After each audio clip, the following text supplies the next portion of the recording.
ሰላም ተመልካቾቻችን ይህ የኡቡንቱ ልዩ ዝግጅታችን ነው። በዛሬው ልዩ ዝግጅታችን በአገራችን የፖለቲካ ተሰሚነታቸው ከፍተኛ ከሆኑ ፖለቲከኞች አንዱና ግንባር ቀደም ተጠቃሽ የሆነውን ጀዋር መሐመድን ይዘንላችሁ ቀርበናል። ጀዋር መሐመድ ይህ ኢንተርቪው ከእስር ከተፈታ በኋላ የመጀመሪያው ይሆናል።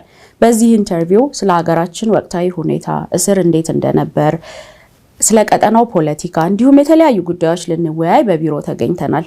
አብራችሁን ቆዩ። አቶ ጀዋር መሐመድ እንግዲህ አስፈቅጄ ነው አንተ ያልኩ ያለሁት እንኳን ከእስር ተፈተ ለቤት አበቃ። አመሰግናለሁ። ለቃለ መጠይቅ ፈቃደኛ ስለሆንክልን እናመሰግናለን። የእስር ቤት ቆይታ እንዴት ነበር ከሚለው እንጀምር። ያስቤልን ጠይቀው እዛ ስለነበረ ያውቀዋልና እሱንም ለብቻው ስለጠየቅኩት እስቲ ያንተ ንገረኝ። ለማይ ነገር አብዛኛው በፖለቲካው የሚሳተፈው የሀገራችን ወጣት ባለፉት 2 ዓመታት በእስር ቤት ውስጥ ስላለፈ ሼርድ ኤክስፒሪየንስ ነው ያለን። እንግዲህ እስር ቤት ከባድም ነበር፣ ሪፍሌክት ለማድረግም መልካም እድል ነበር። ለኔ ግን ፈጣሪ ከአንዳንድ ነገሮች እኔ ለመከላከል ያቆየኝ ነው የሚመስለኝ። በተለይ ደግሞ እስር ቤት ውስጥ ሆኜ ሰፈራው የነበረው በጣም ሰሳሳ የነበረው ሰወተውት የነበረው የእርስ በርስ ጦርነት ተጀምሮ የተካሄደበት ወቅት ስለነበረ ባልታሰር ኖሮ ከአንድ ወይም ከሌላ ወገን ተስቤ ልሳተፍበት እችል ይሆን ኖሯል ብዬ ስለማስብ በዛ የደም አፋሳሽ በጣም አሳፋሪ አሳዛኝ የእርስ በርስ ጦርነት ውስጥ ባለመሳተፌ በጣም ደስተኛ ነኝ። በመታሰሬ የሚሰማኝም ምናልባትም አላህ ከዚህ ሊያድነኝ ሊከለለኝ ያስገባኝ ነው የሚመስለኝ። እዛ የሚጠይቁ ሰዎች ሲመጡ በተለይ ሼኾቹም ሌሎቹም ሲመጡ ሼኾቹ ሲመጡ ከይሩ ማፊ ለኸይር ነው ይላሉ። ክርስቲያኖቹም ሲመጡ ለበጎ ነው ይሉ ነበርና መጀመሪያ አካባቢ ዙም አላሰብኩትም። ወደ መጨረሻ ላይ ግን I start to agree with them ለበጎ ነበር። I'm glad I was not part of the bloody civil war። እንደው ከተፈታህ በኋላ ለረጅም ጊዜ ዝም ብለሃል። ሰዎች ሁሉ ጀዋር መሐመድ ለምንድነው የማይናገረው? ጀዋር መሐመድ ምን እያሰበ ነው? ምን እየሰራ ነው ይባላልና ይሄን ሁሉ ጊዜ ዝም ያልክበት ምክንያት ምንድነው? አንዳንዶች ከመንግስት ጋር ተደራድረህ ነው የወጣኸው፣ ምንም ላለመናገር ተስማምተህ ነው የተፈታኸው ይላሉ። መልስህ ምንድነው? እንግዲህ እንዳልኩሽ እስር ቤት ውስጥ ሪፍሌክት ለማድረግ ከመታሰሪ በፊት ምናልባት ለ10 ዓመታት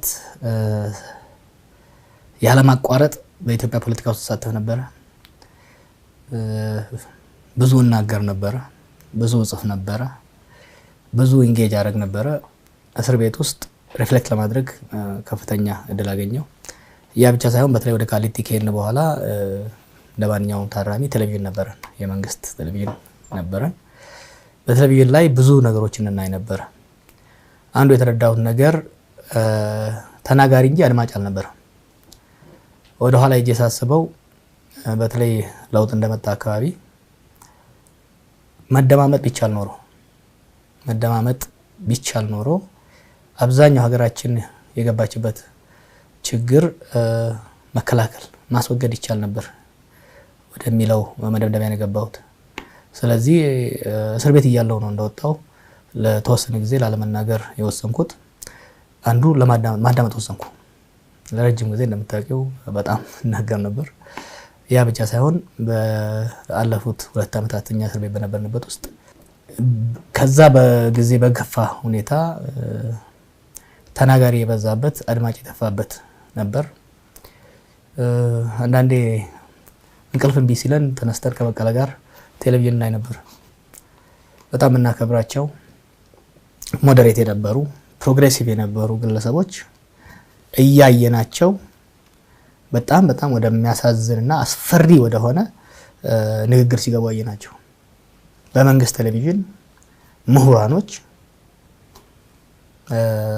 ሰዎችን ሊያስተምሩ ሊያስረዱ ሊያረጋጉ የሚገባቸው ሰዎች አንድን ህዝብ በጅምላ ሲፈርጁ በጅምላ የጥላቻ ብቻ ሳይሆን ለጄኖሳይድ የሚያነሳሳ አይነት ንግግር ሲያደርጉ ስላየን ይሄ ነገር መረጋጋት አለበት። እዛ ውስጥ መቀላቀል ፈጽሞ አልፈለግንም። እንደምታውቂው እኛ ስንለቀቅ ጦርነቱ በረድ አድርጎ የጦርነት ፖለቲካ ገና ቀዝቀዝ አድርጎ በሳምንታት ውስጥ የወጣ ነው። ስለዚህ ትራውማታይዝ አድርጎናል፣ አልዋሽሽም። በቴሌቪዥን ስናይ የነበረው ነገር ትራውማታይዝ ነው ያደረገን። በጣም ነው ያስፈራን እና እዛ ውስጥ መከላከል አልፈለግንም። ከዛም ጋር ተያይዞ ደግሞ ህዝቡ በጣም ያሳዝነን ነበር። ምድር ላይ ከሚደረገው የተኩስ የጥይት ጦርነት ባልተናነሰ ምናልባትም በበለጠ ሁኔታ በሚዲያው ሲደረግ የነበረው ጦርነት ህዝቡን ትራውማታይዝ አድርጎታል ብለን የፈራ ነው። ስለዚህ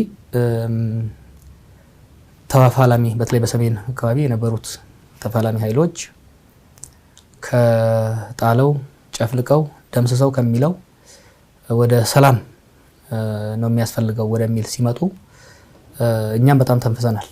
ህዝቡም ጊዜ ወስዶ መተንፈስ አለበት፣ እረፍት ሊወስድ ይገባል የሚል ስሜት ስለነበረኝ በመናገር ወደ ክርክርና ዲቤት መግባት አስፈላጊ አይደለም ብዬ ነው ያሰብኩት። ሶስተኛው ጋር ከዛ ጋር ተያይዞ ሜቢ ያስፔድና ሌሎች የእስር ባልደረቦች እንደሚያውቁት እስር ቤት ውስጥ በጣም ከኢንፎርሜሽን እንገለላለን። በመንግስት ቴሌቪዥን እና መጥቶ ከሚጠይቀን ሰው ውጪ ዋይድ አሬ የሆነ ከሰፊው የሀገር ውስጥም ሆነ የሀገር ውጪ የኛም ዜጋ ሆነ የሌሎች አመለካከቶችን አዳምጠን አመዛዝነን የራስ አቋምና የራስ ትንታኔ ለመስጠት አመቺ አልነበረም።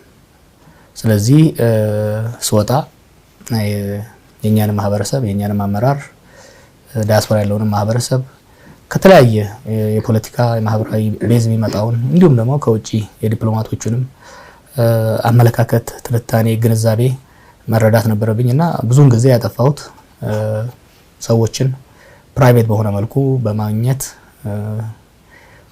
ግንዛቤ ለመቀሰም በመስራት ነውና ዝም ያልኩት በሌላ ምክንያት ሳይሆን ዝምታ ለጊዜውም ቢሆን ወርቅ ነው ብዬ ስላሰብኩና ዝም ብዬ መናገርና ቁሜ ማዳመጥ ላይ ፎከስ ማድረጌ ለኔም ለፖለቲካ ድርጅቴም እንዲሁም ለሀገራችንና ለህዝባችን ይጠቅማል በማለት ነው።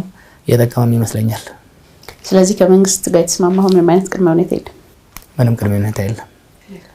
ይህን ጉዳይ በደንብ አጥርቶ ማለፉ ጥሩ ይመስለኛልና በተለይ ከስር ከተፈታ በኋላ የተለያዩ ነገሮች እየተወሩ ነውና ከመንግስት ጋር ከገዢው ፓርቲ ጋር መስራት ጀምሯል። ከጠቅላይ ሚኒስትሩ ጋር ተገናኝተዋል።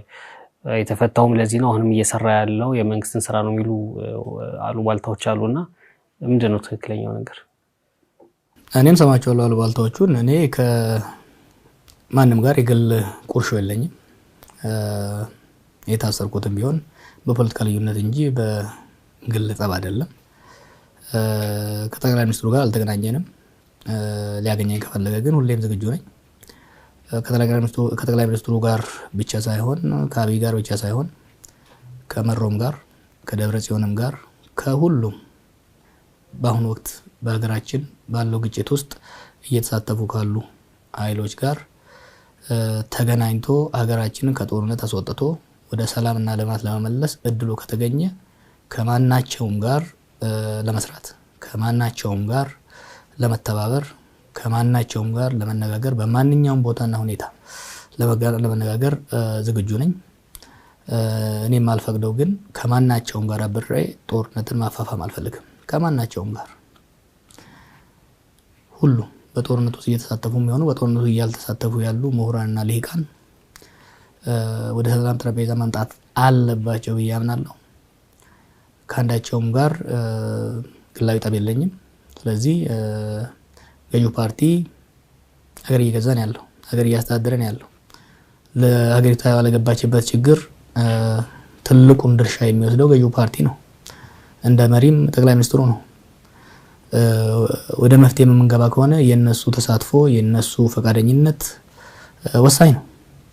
ስለዚህ እንደ ፖለቲካ ፓርቲ አመራርም እንደዚህ ሀገር ዜጋም በሰላም ጉዳይ ላይ የሀገራችንና እጣ ፋንታ ወደፊት ማስተካከል ላይ ከገዢው ፓርቲም ጋር ሆነ ከጠቅላይ ሚኒስትሩም ጋር ሆነ የተለያዩ ድርጅቶች ከሚመሩ ቅድም እንዳልኩ ከደብረጽዮንም ሆነ ከጻድቃንም ሆነ ከመሮም ሆነ ከገመቹም ሆነ ከተፈራ ማሞም ሆነ ከይልቃል ከፋለም ጋር ሆነ ከማንኛውም ጋር ለመስራት ዝግጁ ነኝ። አይ ቲንክ የሀገራችን አመራርም ለዚህ መዘጋጀት መቻል አለበት። ሀገራችን ያለችበት ሁኔታ ለምን ከከሌ ጋር ተነጋገርክ እከሌ ሰይጣን ነው እከሌ መልአክ ነው የሚል በማለት እንደማይወጣ last 2 years been clear። ስለዚህ አሁንም ደግሜ የምለው ከማንኛውም የፖለቲካ ኃይል ጋር ከማንኛውም የፖለቲካ አመራር ጋር ህዝባችንን አሁን ከገባበት መቀመቅና ሰቆቃ ለማውጣት መስራት ያስፈልጋል። እዚህ ላይ ክሊን ማድረግ ፈልገው ከማንኛውም ኃይል ጋር እንሰራለን እንደ ድርጅትም እንደ ግለሰብም እንደ አመራርም መሆንም አልፈልገው ግን አገራችንና ህዝባችንን ወደ ሰላም መንገድ ወደ ልማት እንዲመለሱ ባለኝ ዕውቀትና ባለኝ ተሰሚነት መጥቀም ፈልጋለሁ። ለማንም ድርጅትም ሆነ ለማንም ግለሰብ ደግሞ መጠቀሚያ መሆን አልፈልግም። ለማንም የጦር ማገዶ መሆን አልፈልግም። የማንንም አምባገነናዊ አካሄድን የማንንም ጦረኛ አካሄድን መደገፍ አልፈልግም። ሰላም ወደ ሰላም ማምጣት ለሚፈልግ አካል ጋር ለመስራት ዝግጁ ነኝ። ይሄ ደግሞ ኩነኔ አይደለም፣ ይሄ ደግሞ ትክክለኛ ነው ብዬ ነው የማምነው። ስለዚህ ሁሉ ለዚህ ነው ቅድም እንዳልኩ ጦርነቱ መቆም አለበት። ጦርነቱ ቆሞ ወደ ድርድር መምጣት አለብን። ቴክኒካል ነገሮች መነሳት አለባቸው ሶዛት ለመነጋገር ጋሬጣ ሆነው ያሉ ነገሮች ተሰባብረው ድልድይ ተመስርቶ ሁላችንም ወደ መነጋገሩ መግባቱ አስፈላጊ ነው ያልኩት። ከዚሁ ከእስር ቤት ጉዳይ ሳንወጣ ያው ለማዳመጥ ሰፊ ጊዜ አግኝቻለሁ። እስር ቤት ውስጥ የሚል ነገር አንስታልና ለመጻፍስ ጊዜ ነበረ? የጻፍከው ነገር አለ? ኦን ፕሮግረስ ያለ ነገር አለ? እዚሁ ላይ ደግሞ እዛው እስር ቤት በነበራችሁበት ወቅት የረሃብ አድማ አድርጋችሁ ነበርና ብዙ ሰው እውነት 40 ቀን ሙሉ የረሃብ አድማ አድርገዋል የሚለው ነገር እስካሁን ጥያቄ የሆነበት ሰው እንዳለ ገምታለሁ ነው። የነበረውን ነገር በዛው ያይዘብ ታንሰል። እንግዲህ ያው ከዝምታው ጋር ተያይዞ አንድ ተቀስ ያረሽው ነገር አሁን መናገር የወሰንኩበት አንደኛ ጫናው በጣም በረታ። ብዙ ሁሉም ሰው ለምን ነው የማትናገረው እያለ የራሱን ትንታኔ ወደ መስጠት አልፎ የራሴ እናት ራሱ ሰዎች ይጠይቋታል። ልጁ በጤናው ነው ወይ እያስፈራሩት ነው ወይ አቋም ቀየረ ወይ ታመመ ወይ የማይል ሰው የለ። እሱ ከእናቴ ሳይቀር የዝምታዬ ጉዳይ ሰዎችን አንኮምፎርታብል እያደረገ ስለመጣ ነው ወደ መናገር የገባሁት። የእስር ቤት እያለው ብዙ ያው ወደ ሳይሆን ማንበብ ግዴታ ነው እንደምታውቀው። እስር ቤት ስፖርት ካልሰራህና ካላነበብክ ታብዳለህ። ስለዚህ ማንበብ የማይወድ ስፖርት የማይወድ አሁን ለምሳሌ ማንበብ እንኳን ምንም አይደል ስፖርት አልወድም ነበር። አሁን ስፖርት ሐራራ ሆኖብኛል። ማንበብ ድሮም አነባለሁ ግን በመሐከል አቋርጬ ነበር። እስር ቤት ውስጥ ካቻብ ለማድረግ ብዙ እድል አግኝቼ ነበር። ብዙ ላነባቸው ፈልጋቸው የነበሩ መጽሐፍቶችን ለማንበብ እችላለሁ። ለመጻፍም ጽፌያለሁ። አንድ አውቶባዮግራፊ ጽፌያለሁ። እንዲሁም ደግሞ ሌላ የኔን አመለካከትና ግንዛቤ በሀገራችን ፖለቲካ ላይ የሚያሳይ ድራፍት አድርጌያለሁ። ሁለቱም በጊዜያቸውን እየጠበቁ ያው እንደምታውቀው በእጅ ነው መጽሐፉ። የኔ እጅ ጽሁፍ ደግሞ እኔ ራሱ መልሼ ማንበብ አልችልም። ስለዚህ እሱን ቀስ እያልን ወደ ኮምፒውተር እየቀየርን ኦልሞስት ጨርሰናል። እሱን ወደ ኤዲቲንግ እያለቀ ነው። እንግዲህ በጥቂት ጊዜ ውስጥ ኦልሞስት አልቋል። አንደኛው የአውቶባዮግራፊው አልቋል። ወደ ፕሪንቲንግ የሚሄድበት እድል አለው። የፖለቲካው ደግሞ ትንሽ ጊዜ ጠብቆ ወደ ተጠናቆ ለህዝብ ይደርሳል ብዬ ተስፋ አደርጋለሁ። የረሃብ አድማው ጉዳይ አውቀ እንዳልዘለልኩት ባላስታውሰውም ደስ ይለኛል። ምክንያቱም ከባድ ጊዜ ነበረ። ረሃብ አድማ ቃሉ ትንሽ እንትን ይላል። የሚረበው የመጀመሪያው 5 ቀን ብቻ ነው። ስለዚህ we have to find different words። የመጀመሪያው 5 ቀን በጣም ከባድ ረሃብ ነው የሚሰማው። ከ5 ቀን በኋላ ራብ የሚባል ነገር የለም፣ ይደክማል። ከዛ ያለፈ ግን ረሃብ የሚባል ነገር ፈጽሞ አይሰማንም። እና ረሃብ አይደለም ነሰሪ ምናልባትም የምግብ ማቆም አድማ የሚሆነው የ5ቱ ቀን ነው የረሃብ የሚሆነው። ከዛ በኋላ ያሉት 35 ቀናት ሞስትሊ የምግብ ማቆም ነው። ኢንትረስቲንግ ኤክስፒሪየንስ ነበር። እንግዲህ አበርቃው አድማውን ያደረግነው በመንግስት ላይ ጫና ለማድረግ ነው። ቲንክ የፈለግነውን አላማ አሳክተናል። ከምርጫው ጋር ከሌሎች ጉዳዮች ላይ አዌርነስ ሬዝ ማድረግ ፈልገን ነበር። ምክንያቱም ያ ምርጫ በዛ መልኩ መሄድ የሀገራችንን ችግር እያወሳሰበ እንጂ የሚፈታ እንዳልሆነ እናቅ ነበር። አሁንም የታየው ያው ነው። ከዚህ አንፃር አላማችንን አዛክተናል። ግን አንዱ ያልጠበቅነው የመጣው ራብ አድማውን ያደረግነው እኛ በመንግስት ላይ ጫና ለማድረግ ነው። በእኛ ላይ የመጣውን ጫና አልጠበቅነው ነበር። ከቤተሰብ አንስቶ የሃይማኖት መሪዎች፣ ሽማግሌዎች ኤቭሪዴ እየመጡ እያለቀሱ እየተንደባለሉ ህይወታችንን ከራቡ የምግብ ማቆሙ ከሚያመጣው ድክመት የበለጠ የህዝቡ በጣም ከባድ ነበር። ኢት ዋዝ ትራውማታይዚንግ በጣም ከባድ ነበርና በመንግስት ላይ ብቻ ሳይሆን በእኛም ላይ የነበረው ጫና it was extremely difficult እና መጨረሻም ላይም ያቆምንበት ኢንሲደንት በጣም ይገርመኛል። ሆስፒታል ነበርን። እዛ ለሆስፒታል ወጥተን ወደ እስር ቤት መመለስ ፈልገን ነበር። እሱ ልናረግ ስንለው ደራርቱ የመጣችው እና ደራርቱ ስትመጣ ደራርቱ መሆኑን አላወቁም ነበር። በቀሉ የምትባል አክስት አለች፣ የእናቴ እህት በጣም የሆነች ዩኒክ የሆነች ቲፒካል ምስኪን ሰው የምትለውና እሷ የመጣች ይመስለኝ። ደራርቱ መሆኑን አላወቁምና ልክ እንደዚህ ወጣ ስል እግሬ ላይ ስትወድቅ አየኋት እና ከየት ነው ደግሞ አክስቴን ያመጡት ወደሚለው በዛ ያው ጫናዎች ነበሩ። እንዲህ አይነት ጫናዎች በጣም የሚከብድ ጫናዎች ናቸው እና it was an interesting experience. of course እንደምታውቀው ደግሞ ወደ 30 ኪሎ በመቀነስ የተሻለ ሰውነትም ለረጅም ጊዜ ከዛም በኋላ መብላት እንዳልቻላችሁ ነበር የሚነገረው። ምክንያቱም ዘላቂ የሆነ የጤና ጉዳት ነው ያለው። በጣም ከባድ ነበር። እኛ እንግዲህ እድለኞች ነበርን። እድለኞች የሆነበት ምክንያት ማአት ዶክተሮች ቮለንቲር ሆነው በየቀኑ እየመጡ በቀን እስከ 4 ጊዜ ደማችን እየወሰዱ የኬሚካል ባላንሱን ቼክ ያደርጉት ነበር። በጣም ትልቅ ክትትል ነበረ። በአይምሮአችን ላይ ደግሞ በተለይ አይምሮ ላይ ችግር ስለሚኖረው ልብ ላይ ችግር ስለሚኖረው የሚሰጠን መድኃኒቶች ነበሩ። እነኛ ረድተውናል። አይ ቲንክ ከ32ኛ ነው 33ኛ ቀን በኋላ ወደ ሆስፒታል ነው የተወሰነው። ሆስፒታል በላንድማርክ ሆስፒታል በጣም የተሟላ እቃ ስላለው 24 ሰዓት ሞኒተሪንግ ነበረ። በተለይ የልባችንን እና ሌሎች ኦርጋን ፈንክሽን በጣም ይከታተሉ ነበር እና ስንጨርስ መጨረሻ ላይ ስንጨርስ በ40ኛው ቀን ያው ትበላላችሁ ተባል ተስማማን። አክቹአሊ ፋኒ ነገር ተፈጠረ እና ምን እንደው ተፈልጉት አለን ፕሮፌሰር ከበደ ያው ምን ፈልገው ከሜኑ ውስጥ አወጣን። ምግብ የሚመጣ መስሎናል።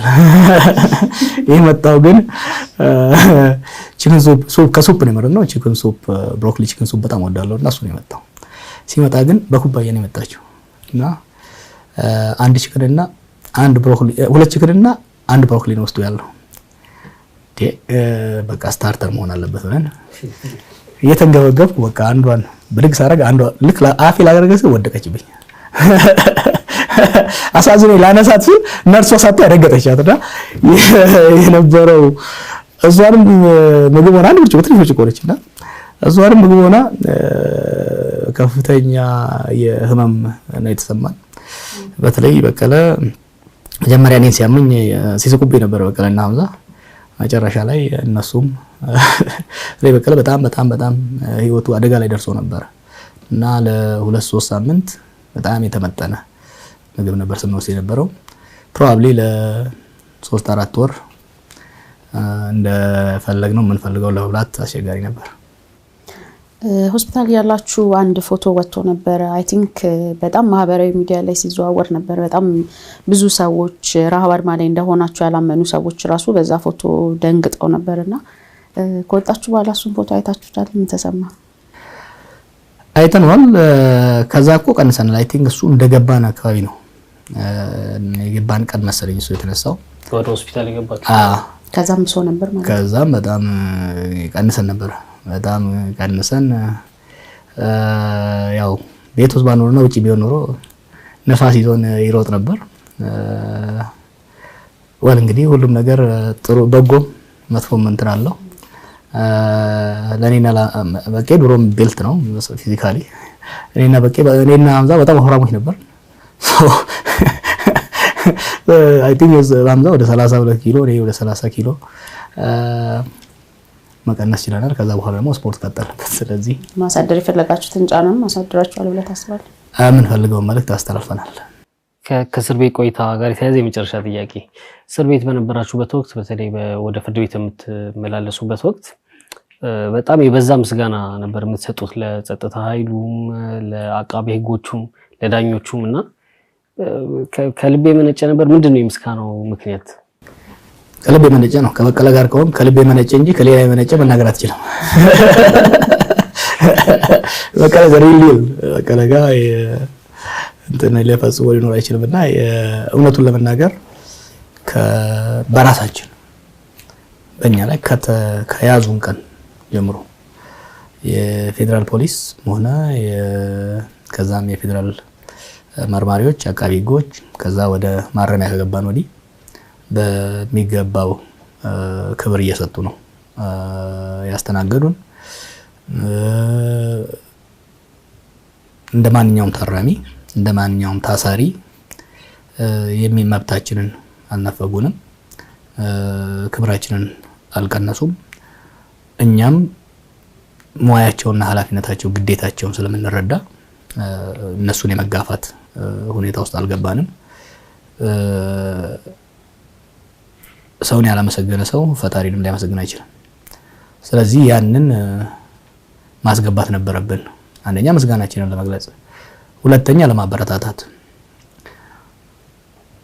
እኛ ኤክሰፕሽናል ኬዝ እንደሆነ እንረዳለን። ነገር ግን ያ ለኛ የተደረገው መግለጫችንም ላይ እንዳለ ለኛ የተደረገው በሀገር ደረጃ ላሉት በሺዎች ለሚቆጠሩ ታሳሪዎች መከናወን እንዳለበት፣ ሰውን አስሮ ከማሰቃየት ይልቅ ሰውን አስሮ በክብር ማስተናገዱ በዛ ሰው ላይ ለውጥ ያመጣል እና ያንን ኤክስፕረስ ማድረግ ፈለግን እና ያንን ለመግለጽ ነው ያደረነው። በከልባችን ነው። እዛው ላይ እንዳልነው እንደኛ አይደለም ሌላው ታራሚ። ኦፍ ኮርስ እንትን ቃሊቲ የፌደራል ማረሚያ ተለውጧል። እንትን ማለት አንችልም፣ ተለውጧል። ችግር ያለው እንደ ኦሮሚያ ለምሳሌ ጓንታናሞ ሆነዋል። የኦሮሚያ እስር ቤቶች ፍርድ ቤት ሳትት እንደሆነ አመራሮች ፍርድ ቤት ሳትሄድ ለአመት ብትታሰርበት፣ ፍርድ ቤት ሲለቅ መልሶ የምትታሰርበት በባሰ ሁኔታ ስቃይ የሚደርስበት ሁኔታ ነው ያለው። በኢህአዴግ ዘመን የፌደራል እስር ቤቶች የፌደራል ፖሊስ ነበር በጣም የሚፈራው በክፋቱ። አሁን ኦሮሚያ ይመረጥ ነበር በዛ ጊዜ። አሁን ተገልብጦ የፌደራል እስር ቤቶች የተሻለ ሆነው የኦሮሚያ ከፖሊስ ጣቢያም ጀምሮ ያሉት እስር ቤቶች በጣም ስቆቃ ያለበት ነው እና ሁለቱንም አድሬስ ማድረግ ፈለግ። የፌደራል ማረሚያ ሆነ የፌደራል ፖሊስ ለኛ ያሳየው እንክብካቤና የኛ መብት የማክበር ሂደት ለሌላውም መድረስ አለበት ብለን አሰብን። ለዚህ ነውና ከልባችን ነው። አሁንም ቢሆን ለኛ የተደረገው እንክብካቤ ለሁሉም ታሳሪ ማድረግ፣ ታሳሪውን መረዳት ያለበት በተለይ የፖለቲካ እስረኛ ፖሊስ አይደለም የሚያስር፣ የፖለቲካ አመራሩ ነው የሚያስር። ፖሊስ ማስፈጸም ነው። ብዙ ጊዜ በፖሊስ ላይ የመናደድ ባህሪ አለ። ያው እስረኛ ይናደዳል ብዙ ሊሚቴሽን ስላለው። እኛ ለፖሊሶቹም ለአቃቤ ሕጎቹም ስናግራቸው የነበረው እኛን ያሰራችሁ እናንተ አይደላችሁ፣ ያሰረን ሌላ አካል ነው። ስለዚህ እኛና እናንተ የሚያጣላን ምን ጉዳይ የለም። ይሄው እኛ እናንተ በእኛ ላይ ያላችሁ ስልጣን ይሄ ነው፣ እኛ በዚህ ውስጥ ያለን መብት ይሄ ነው ብለን እናስረዳና ግንዛቤ ውስጥ እንገባ ነበር። ያን አጠናከር ነው። መልካም። እስቲ አሁን ደግሞ ወደ ሃርድ ፖለቲክስ እንምጣና ቅድም አንተም እንዳልከው ሀገራችን ፖለቲካ አንተ እስር ቤት ሆነ በጣም ብዙ እናንተ እስር ቤት ሆናችሁ ብዙ ተቀይሯል። በሰሜን ኢትዮጵያ እርስ በርስ ጦርነት ነበር። አሁን ደግሞ እሱ ትንሽ ጋብ ሲል ኦሮሚያ ላይም ጦርነት አለ አማራ ክልል ላይም ሰሞኑን ብዙ ችግሮች አሉና ስለ ሀገራችን ወቅታዊ ሁኔታ ምን ትላለህ እንደው ታስብ ከየት ይጀምራል እንግዲህ ባለፉት 4 አመት እቺ ሀገር ሮለር ኮስተር ላይ ነበርች ማለት እንችላለን 2018 የነበረው ተስፋ የነበረው ደስታ የነበረው አንድነት በጣም በአጭር ጊዜ ውስጥ ወደ ዋይታ ወደ እልቂት ወደ ስጋት ሀገራችንን ወደ ቁልቁለት ወደ አፋፍ ያደረሰ ነው ይሄን ማስበው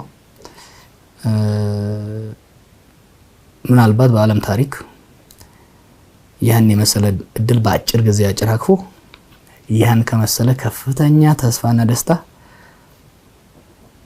ይሄን ወደ መሰለ አስጊ አስፈሪ አሳዛኝ ሁኔታ የለወጠ ሌላ ሀገር ያለ አይመስልኝም ብዙ ሀገሮች በረጅም ዘመን ውስጥ ወደዛ ሄዱት ሌሎች ሀገሮችም ሄዱበት አለ ግን ፍጥረቱ በጣም የሚገርምና የሚያሳዝን ነው የሀገራችንን እስር ቤት እንደወጣው አካባቢ ለሰዎች ምነግራቸው ነገር ነበር የሀገራችን ሁኔታ እንዴት ነው መታየው ሲሉኝ አውቶቡስ ወይም ደግሞ ያው አውቶቡስ አለ ባሱ እየሄደ ገደል ገብቶ ገደል ሊገባ አፋፉ ላይ ሁለቱ ጎማ ወደ ገደል ሁለቱ ጎማ መንገዱ ላይ ቀርቶ ፍሬኑ የተያዘ አውቶቡስ እንደሆነ የምታይ አትሊስት ፍሬን መያዙ ተስፋ የሚሰጥ ነው ፍሬን ከተያዘ በኋላ ሪቨርስ መደረግ አለበት ወደ ኋላ አንዳንድ ሪቨርስ እየተደረገ ማለትም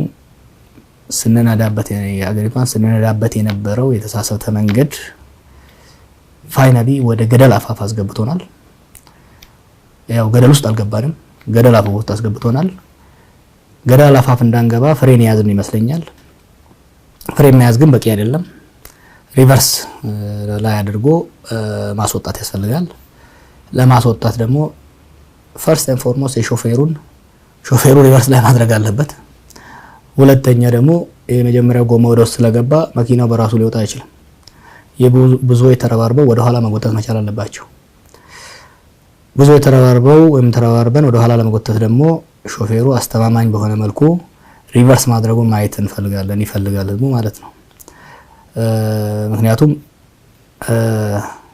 ፓርክ ላይ ያደረገ ሾፌር ሁለት አማራጭ አለው ወይ ወደፊት ሊነዳ ይችላል ወይ ወደ ኋላ ሊነዳ ይችላል ወደፊት ከነዳ ሰባለው ብለሽ ከተንጠለጠልሽ አብረሽ ገደል ልትገቢ ትችላለሽ ስለዚህ ዲሌማ ነው ያለው አሁን በአገራችን ውስጥ ለብዙ ያለው ዲሌማ ይሄ ነው ስለዚህ አንዳንድ ተስፋ የሚሰጡ ነገሮች አሉ ለምሳሌ በሰሜኑ አካባቢ የሙሉ ተኩስ አቁም እንኳን ባይሆን ጊዜያዊ ሰባይ ሲባል የተደረጉ ፕሮግረስ ያደረጉ ያሉ ነገሮችን ወደ ሪቨርስ ለማስገባት ጥረት እየተደረገ እንደሆነ ያሳያል ነገር ግን አገሪቷ ለመትረፉ ህዝባችን ለመትረፉ አስተማማኝ ሊሆን የሚችለው ሙሉ በሙሉ መንግስት ሁሉንም ሊያስተማመን በሚያስችል ግልጽ በሆነ መልኩ ሪቨርስ አድርጎ ከገደል አፋፍ ለመመለስ ቁርጠኝነቱን ሲያሳይ የተቀሩትም ወደ ኋላ ለመጎተት ዝግጁ መሆን አለባቸው ዝግጁ ይሆናሉ ይሄን ማድረግ ከቻል መንግስት ወደ ሪቨርስ ማድረግ ከገባ ሌሎቻችንም ተባብረን ወደ ኋላ ለመጎተት ከቻልን አገሪቷን ወደ ገደል እንዳትገባ ከመከላከል አልፈን ወደ መንገድ ለመመለስ ጠባብም ቢሆን እድል ያለ ይመስለኛል አሁን ባለው ሁኔታ ነው የሚታይ እስቲ ትንሽ እዚህ ጋር ሰፋ አድርገን ነው በተለይ ኦሮሚያ ላይ ያለውን ነገር በቅርቡ ድርጅታቸው ኦፌኮ አንድ መግለጫ አውጥቶ ነበር በኦሮሚያ ላይ ድምጽ አልባ ጦርነት ታውጇል ሚል ይዘት ያለው መግለጫ ነበር ያወጣው ከትናንት ወዲያ አካባቢ ይመስለኛል የኢትዮጵያ ሰብአዊ መብት ኮሚሽንም ስለታሰሩ የኦነግ አመራሮች ፍርድ ቤት ሳይቀርብ ስለታሰሩ የኦነግ አመራሮች ያወጣው ሪፖርት አለና በአጠቃላይ ኦሮሚያ ላይ እየተከናወነ ያለው ነገር ወዴት ነው የሚያመራው ምንድነው መፍትሄው ወደ ቀደመው አንጻራዊ ሰላም ለመመለስ ምንድነው መወሰድ ያለባቸው እርምጃዎች የሚለው ነገር ላይ ትንሽ ሰፋ አድርገን ምን ወያይበት ነው እንግዲህ በሀገራችንም ሆነ በውጪ ሚዲያዎች እና የፖለቲካ ኃይሎች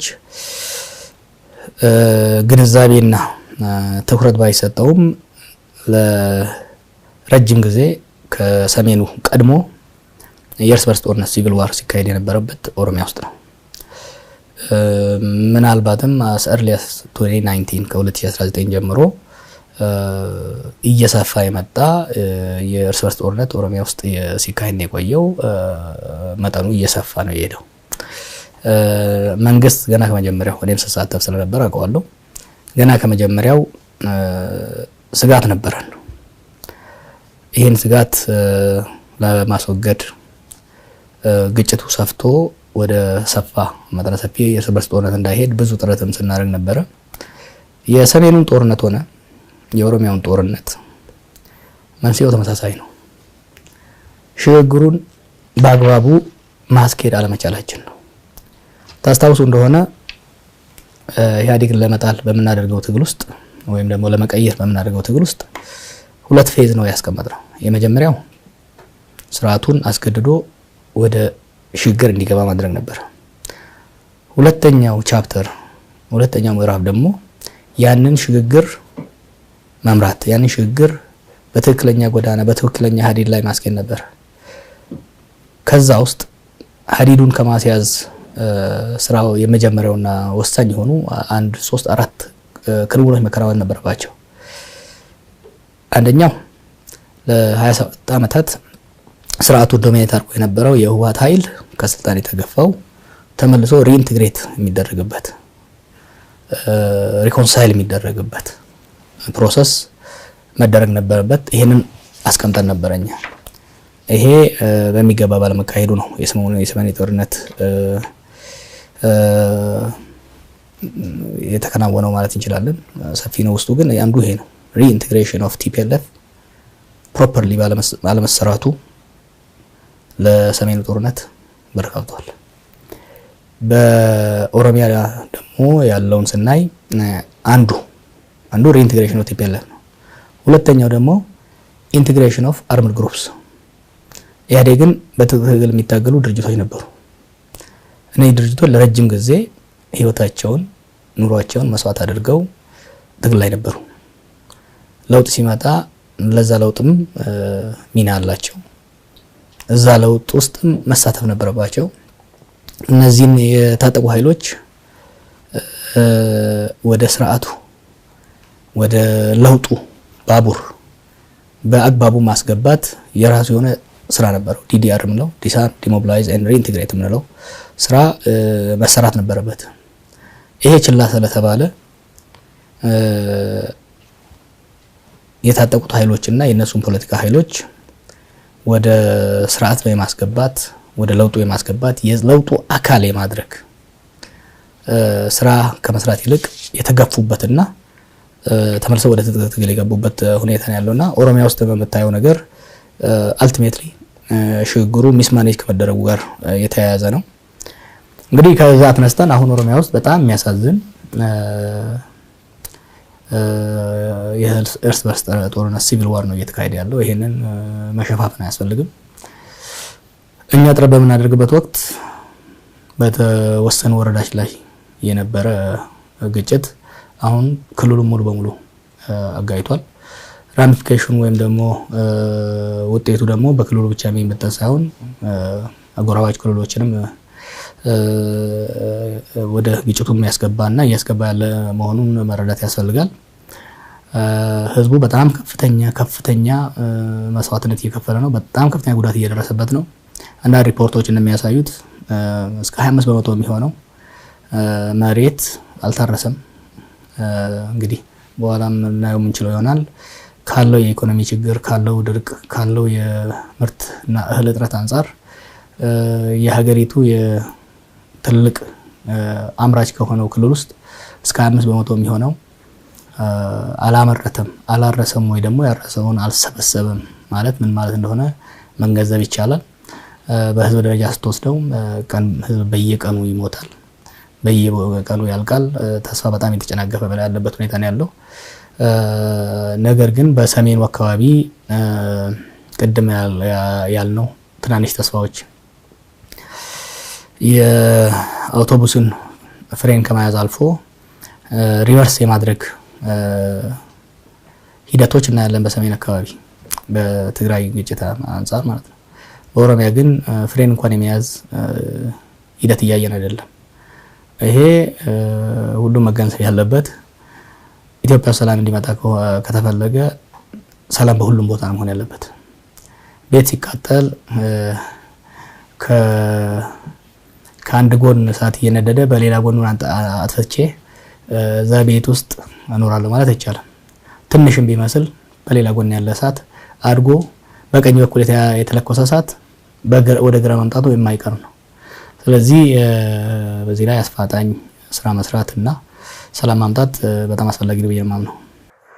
ከዚሁ ጋር በተያያዘ አማራ ክልልም ተመሳሳይ ችግር አለ። በተለይ በቅርቡ ፋኖን ትጥቅ ለማስፈታት በሚል እየተደረገ ያለው እንቅስቃሴ ጋር ተያይዞ የተለያዩ ድምጾች እየተሰሙ ነው። እንዲሁም ደግሞ የተለያዩ ሰዎችም እየታሰሩ ይገኛሉ። ጋዜጠኞችም ታስረዋል። በሚዲያ ላይ በአክቲቪስትነት መናቃቸው ሰዎችም ታስረዋልና ይሄ ነገር እየሄደበት ያለበት ሁኔታ ላይ ምንድነው ያለ አስተያየት? እንደው መደረግ ያለበት ነው የምታስበው? እንግዲህ ያው በቀድሞ ህይወቴ ማለትም ከአስር በፊት በነበረው ሰውታውት እንደነበረው የአማራ ፖለቲካ ፈጣን የሆነ ትራንስፎርሜሽን እያካሄደ ነው። የአማራ ብሔርተኝነት በፍጥነት እየተጠናከረ የሄደ በመሆኑ ይሄንን ብሔርተኝነት በጥንቃቄ መምራት ውስጡ ያሉ በጥንቃቄ መምራት እንዲሁም ደግሞ ከውጭ ያለነው በጥንቃቄ ኢንጌጅ ማድረግ አስፈላጊ እንደሆነ ያ ካልሆነ ወደ ከፋ ግጭት ሊገባ እንደሚችል ሰውታውት ነበር። እስከ ባህር ዳር በመሄድ እዚህም አዲስ አበባ በነበርኩበት ሁኔታም ብዙ ነገሮችን ስሞክር ነበር። እኔ ብቻ ሳይሆን ሌሎችም ውይይቶች ሲካሄዱ ነበርና በአጠቃላይ አሁን የምናየው ውጥረት ይሄንን ብሔርተኝነት ሚስማኔጅ ከማድረግ የመጣ ነው። እንደ ቀደም እንዳልኩ ይሄን በመረዳት አዳማ ላይ፣ ፊንፊኔ ላይ፣ ባህር ዳር ላይ ብዙ ሙከራዎች ተካሂደዋል ለመረዳትና ችግር እንዳይፈጠር ግጭት እንዳይፈጠር ብዙ ሙከራዎች ሲደረጉ ነበሩ። ሆኖም ግን ባለፈው 2 አመት ከፍተኛ ስህተቶች ተሰርተዋል። የለውጡ ከሀዲዱ መውጣት፣ የትግራይ ጦርነት ማቀጣጠሉ፣ የትግራይ ጦርነት ደግሞ የፌደራል መንግስቱ የአማራን ክልል የመንግስት ሆነ መንግስታዊ ያልሆኑ የታጠቁ ኃይሎችን ድጋፍ እንዲፈልግ አስገድዶታል። ይህ ሚሊታራይዜሽን ኦፍ ሶሳይቲ የመታጠቅ ብቻ ሳይሆን የአይምሮ ሚሊታራይዜሽን ኦፍ ዘ ማይንድ ተፈጥሯል። ይሄንን መረዳት ነበረበት መንግስት። ያንን ስምሪት በሚያደርግበት ወቅት ይሄ ሄቪሊ ሚሊታራይዜሽን ኦፍ ሶሳይቲ መታጠቁን ብቻ አይደለም ማለት የነበረውን ወደ ኋላ ተመልሰህ ስታዩ የነበረውን በፌደራል መንግስት ሚዲያዎች ሲቀርብ የነበረው ፕሮፓጋንዳ የማህበረሰቡን ሚሊታራይዝ አድርጎታል። ያ ከተካሄደ በኋላ ደግሞ ጦርነቱ ጋብ ብሎ ከጦርነት ፖለቲካ ወደ ሰላም ፖለቲካ ሲገባ ያን ሚሊታራይዝድ የሆነን አፕሮች እንዴት ነው ወደ ሰላም እናስመጣው የሚለው ላይ ከፍተኛ ጥንቃቄ ያስፈልጋል። አሁን እኔ እንደምረዳው ከማናገራቸው ሰዎች የምንረዳው የፌደራል መንግስትና የትግራይ ክልላዊ መንግስት ውይይት ሲጀምሩ ድርድር ደረጃም ባይገቡ ውይይቶችን የተኩስ አቁም ሌሎች ድርድሮችን ሲጀምሩ ለጦርነቱ ላይ የተጋበዘው የአማራ ልሂቅ የአማራ ወጣት እዚህ ውስጥ አልተጋበዝኩም ቀርቻለሁ ተከድቻለሁ የሚል ስሜት በወጣቱ ብቻ ሳይሆን ከላይ እስከ ታች በመንግስት ማወቅም ሆነ በሌላውም ያለው ውስጥ እንደገባ በግልጽ ይታያል። ብሔርተኝነት በተለይ ደግሞ ሴንስ ኦፍ ቢትራያል ተከዳሁ ብሎ የሚያስብ ከሆነ ተገልያለሁ ብሎ የሚያስብ መከዳትና መገለል ስሜት ውስጥ ከገባ በጣም አደገኛ ነው እየሆነ የሚሄደው። ስለዚህ በጥንቃቄ መያዝ ያስፈልጋል። ኦፍ ኮርስ በአንድ ሀገር ውስጥ ከመንግስት ውጪ ሌላ የተደራጀ የታጠቀ ኃይል መኖር የለበትም የሚለው አርጊመንት ሁሉም ቦታ ይቀርባል። ግን መጀመሪያውም ራሱ ይሄ ነገር መደረግ አልነበረበትም። ይሄ ከተደረገ በኋላ ደግሞ ትናንትና ህይወቱን እንዲገብር በፈለገው ታስታውሳላችሁ። ሁሉም በያለበት ተነስና ያገኘው መሳሪያ ታጠቅ ሲባል የነበረበትን ወልበሰደን ተነስተህ ወደ ሰላም ስትነግረውና ፍታ ስትለው በተለይ ደግሞ የድርድሩን ይዘት በድርድሩ ውስጥ ተሳታፊ ሳታደርገው በደንብ ሳትገልጽለት በምታደርግበት ሁኔታ አደጋ አለው። ስለዚህ አይ ቲንክ እንደኔ ሾርት ተርም ማሰብ አስፈላጊ አይደለም። በፌደራል መንግስት አቅምና በክልሉ መንግስት አቅም ተረባርቦ ማስፈታት ይቻል ይሆናል። ጠመንጃን ማስፈታት ሊቻል ይሆናል። ትልቁ ችግር የጠመንጃ ጉዳይ አይመስለኝም። አርማመንት አይደለም። you can disarm them of weapons. Disarming the mind is the most important. Militarization of mind ተፈጥሯል። ጦረኝነት ተፈጥሯል። ይሄንን ጦረኝነት አእምሮ መቀየር የሚቻለው በኃይል አይደለም። ይሄን የጦረኝነት አእምሮ መቀየር የሚቻለው ኢንጌጅ በማድረግ ነው። ሰው ማስጠንቀቅ የምፈልገው ሁሌ እንደምለው ያው ብዙዎች ላይ ቀበሉት ይችላሉ። የኢትዮጵያ ፖለቲካ ውስጥ የትግራይ፣ የአማራ፣ የኦሮሞ ልሂቃን ፖለቲካ ኃይሎች ሚና በጣም ትልቅ ነው። ከነኚህ ሶስቱ አንዱን በማግለል የሚካሄድ ማንኛውም ኢኒሺያቲቭ ውጤቱ አደጋ ነው ያለው። አይ ቲንክ አሁን የተፈጸመው ልክ 2018 አካባቢ የተፈጸመ ስህተት ነው። ትዝ ካላችሁ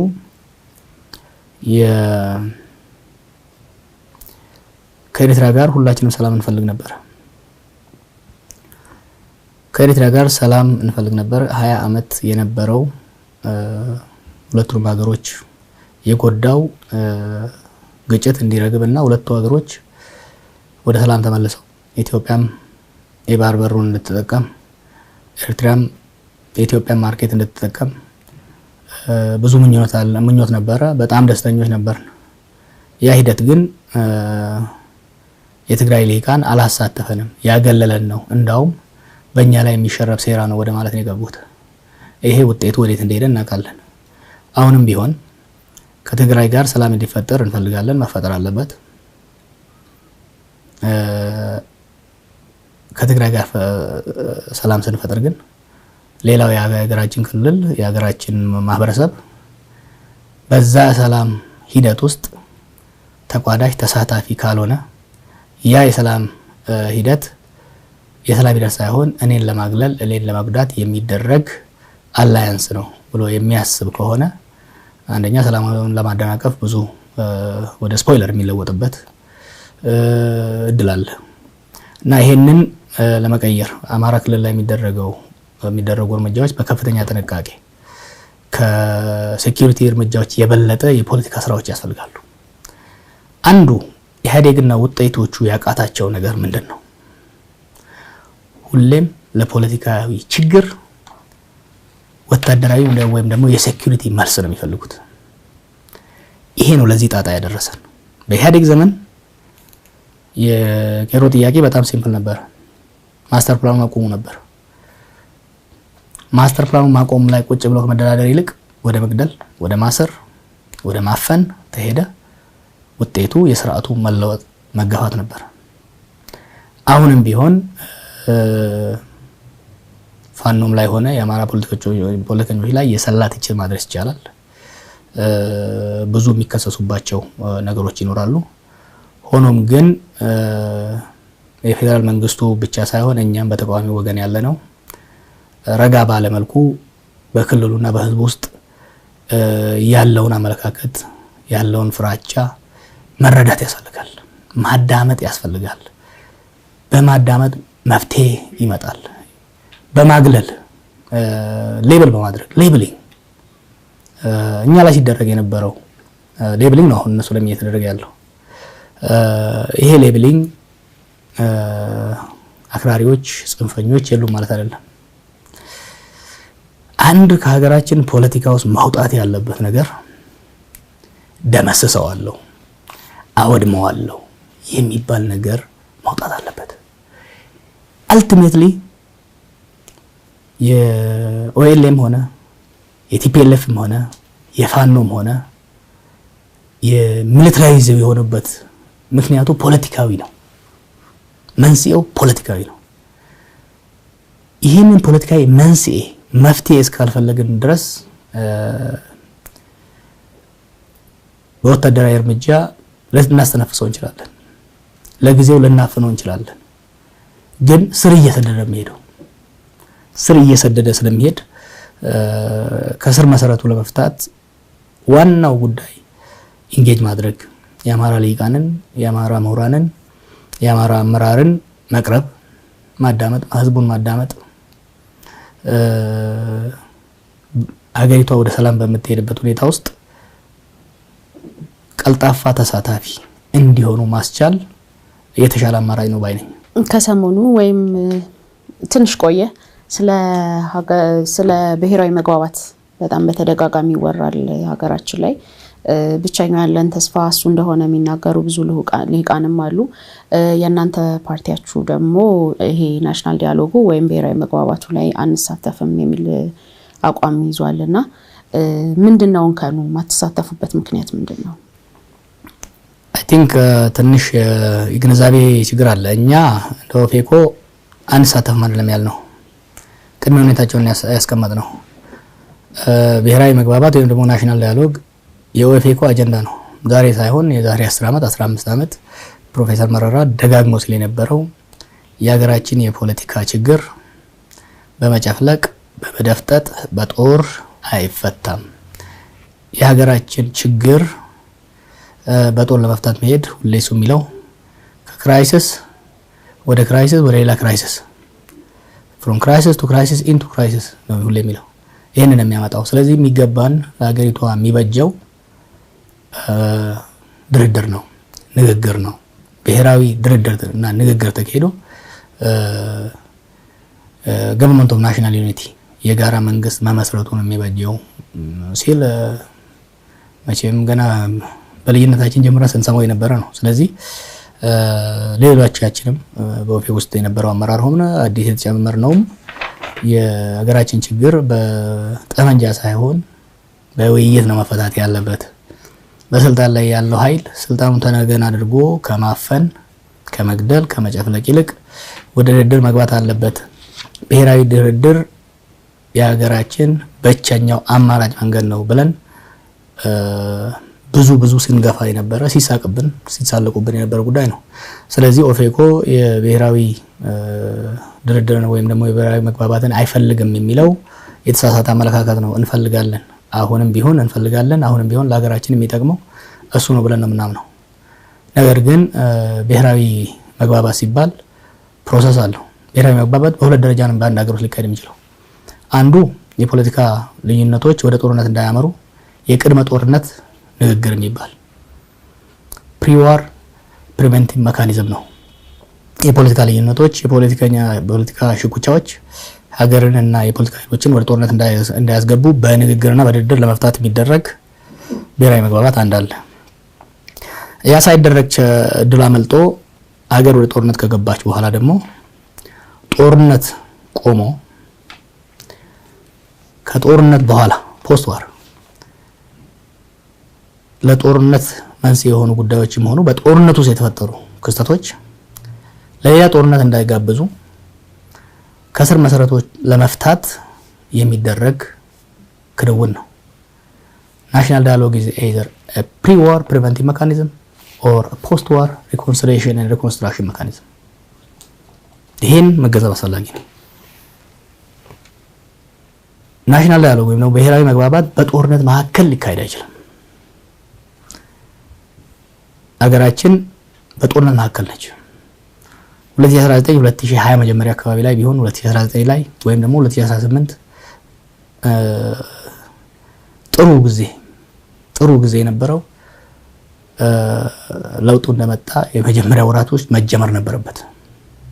ያ አመልጧል። አሁን ጦርነት ውስጥ ያለ ነው። ብሔራዊ መግባባት ሲባል የመጀመሪያው ክራይቴሪያ ሁሉን ያሳተፈ መሆን አለበት።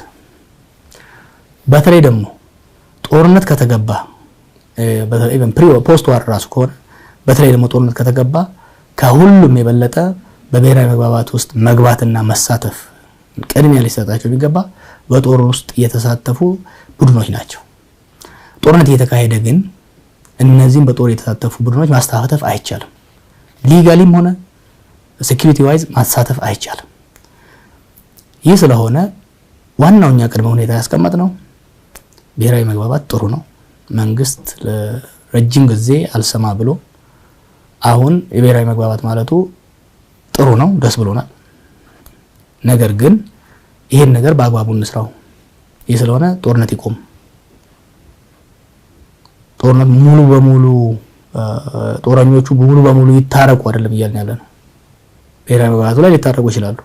ነገር ግን አክቲቭ ፋይቲንግ እንዲቆም ማድረግ በሰሜንም በትግራይ ድንበርም በቤኒሻንጉልም በኦሮሚያም በተለያየ አካባቢ ያሉ እየተደረገ ያለው ጦርነት መጀመሪያ መቆም አለበት። ያ ከቆመ በኋላ ሊጋልና ቴክኒካል ሃርድልሶች ይነሳሉ። ለምሳሌ በሽብር የተፈረጁ ድርጅቶች ከሽብር እንዲነሱ ማድረግ ያስፈልጋል።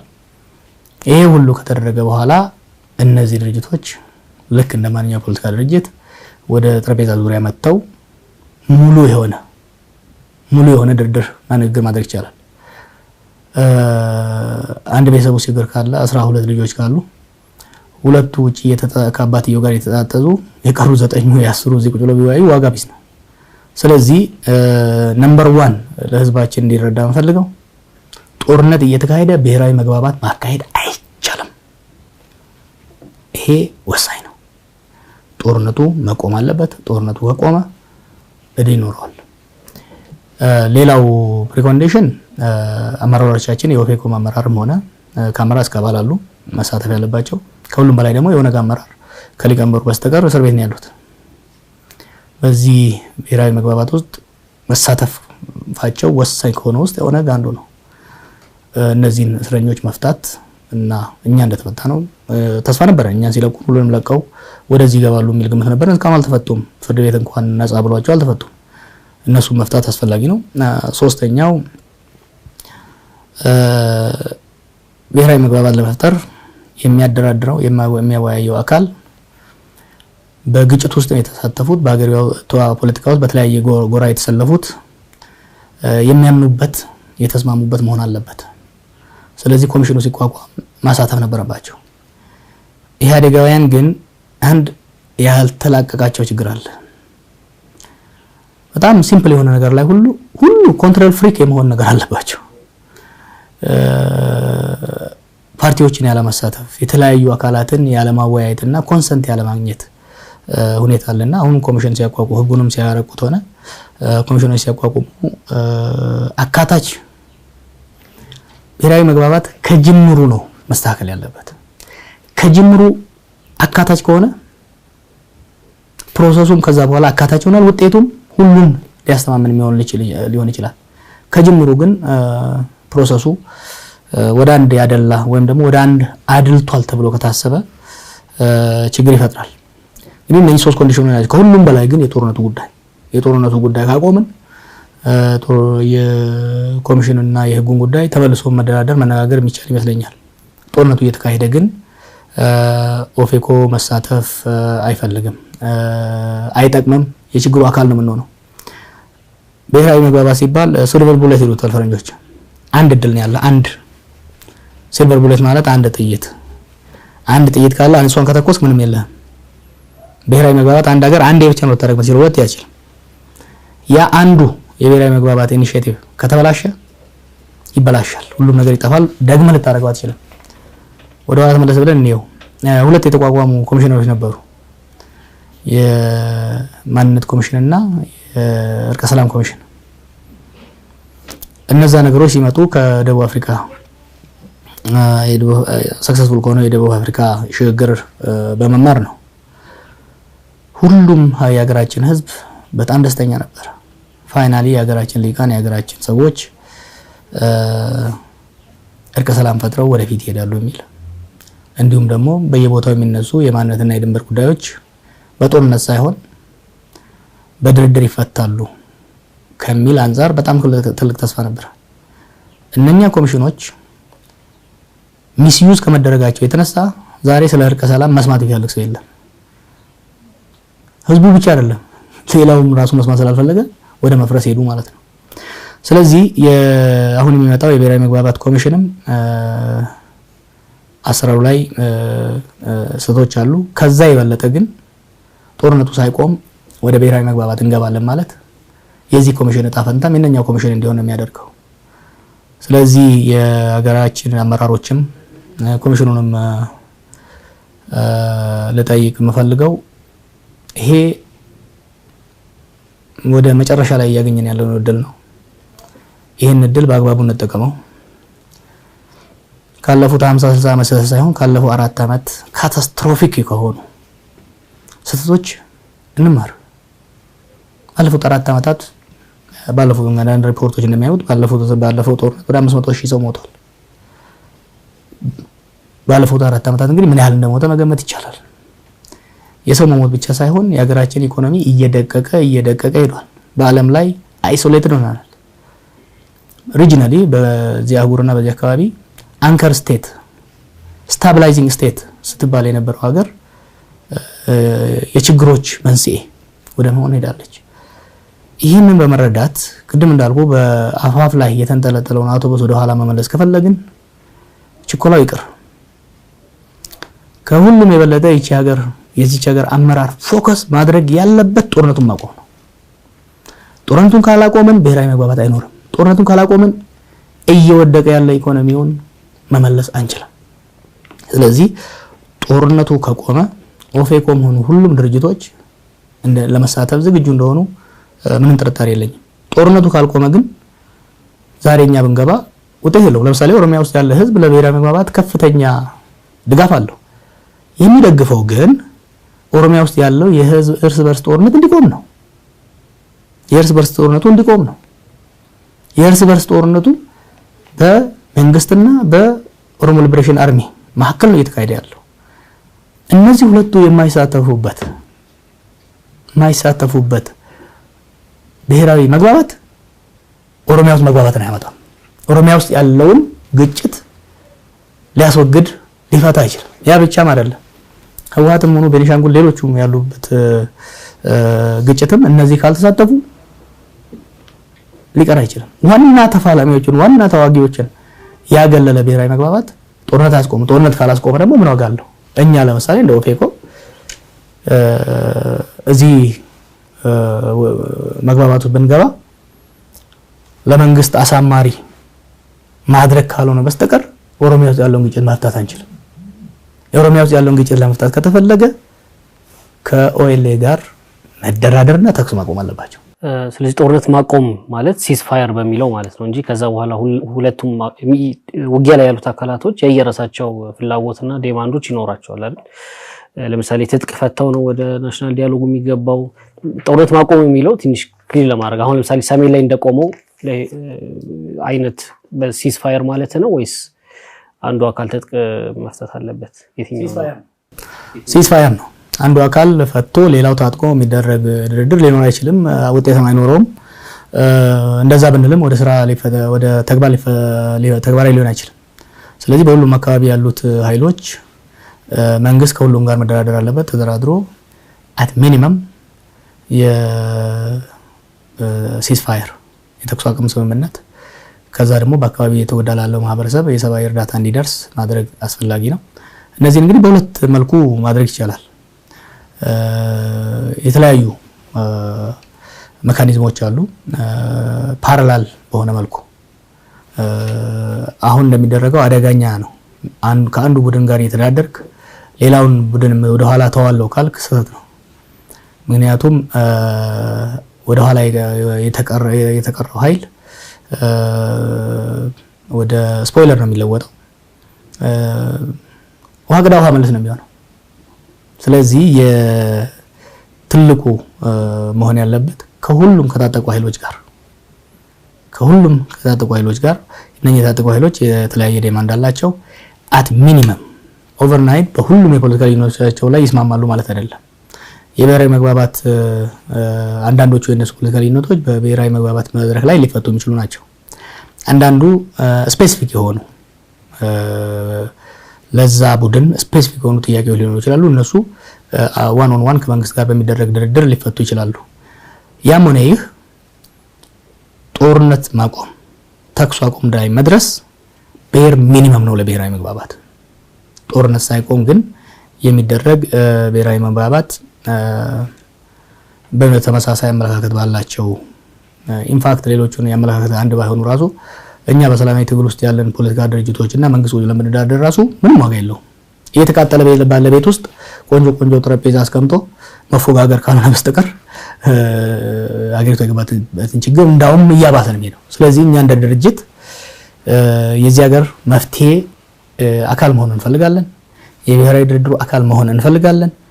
ነገር ግን የብሔራዊ ውይይቱ አካል በመሆን መጠቀሚያ መሆን አንፈልግም። ልንጠቅም እንፈልጋለን፣ መጠቀሚያ ግን መሆን አንፈልግም። መጠቀሚያ በመሆን ደግሞ የሀገሪቷን ችግር ወደ ባሰ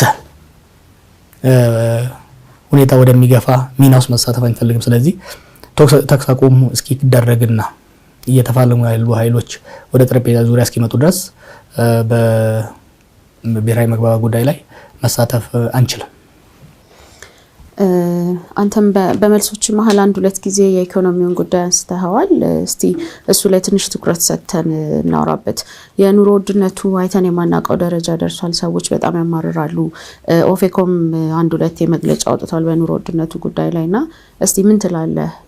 ያለንበት ኢኮኖሚና የኑሮ ውድነቱ ላይ ምንድነው ሪፍሌክሽን? እንግዲህ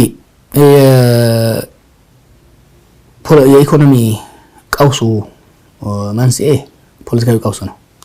የኢኮኖሚ ቀውሱ ዛሬ ዓመት የጀመረ አይደለም። ወደ ኋላ መሄድ መቻል አለብን። ቢያንስ ከ2014 ጀምሮ የኦሮሞ ፕሮቴስት ከጀመረበት ጊዜ ጀምሮ አገሪቷ ወደ ፖለቲካ ቀውስ ውስጥ ነው የገባችው። ይሄ ፖለቲካ ቀውስ ደግሞ ኢኮኖሚውን እየጎዳን የመጣው የፖለቲካ የዚያ ጊዜ ሲካሄድ የነበረው ፕሮቴስት ወይም ደግሞ ተቃውሞ ኢንስታቢሊቲ አለመረጋጋትን መፍጠሩ ያ አለመረጋጋት የፎሪን ዳይሬክት ኢንቨስትመንት የውጭ ኢንቨስትመንት እንዲቀንስ አድርጓል። የሀገር ውስጥ ምርት እንዲቀንስ አድርጓል። የሀገር ውስጥም ሆነ የውጭ ንግድ እንዲቀንስ አድርጓል። ኬርፉሊ ኢኮኖሚውን ካየ ነው ከ2014 ጀምሮ ስቲዲ ዲክላይን ውስጥ ነው የገባው። ይሄ ሁኔታ ባለፉት ዓመታት ደግሞ የተባባሰ ነው የመጣው። 2018 ላይ የፖለቲካ መግባባትና ስፓይክ ታያለ ኢኮኖሚ ላይ 2018 አካባቢ በተወሰነ ደረጃ ግን 2018 ላይ የፖለቲካ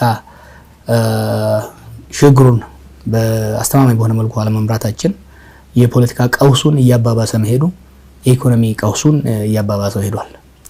ፋይናሊ የፖለቲካ ቀውሱ ወደ ጦርነት ማምራቱ ደግሞ ወደ ከፍተኛ አደጋ ውስጥ አምጥቷል።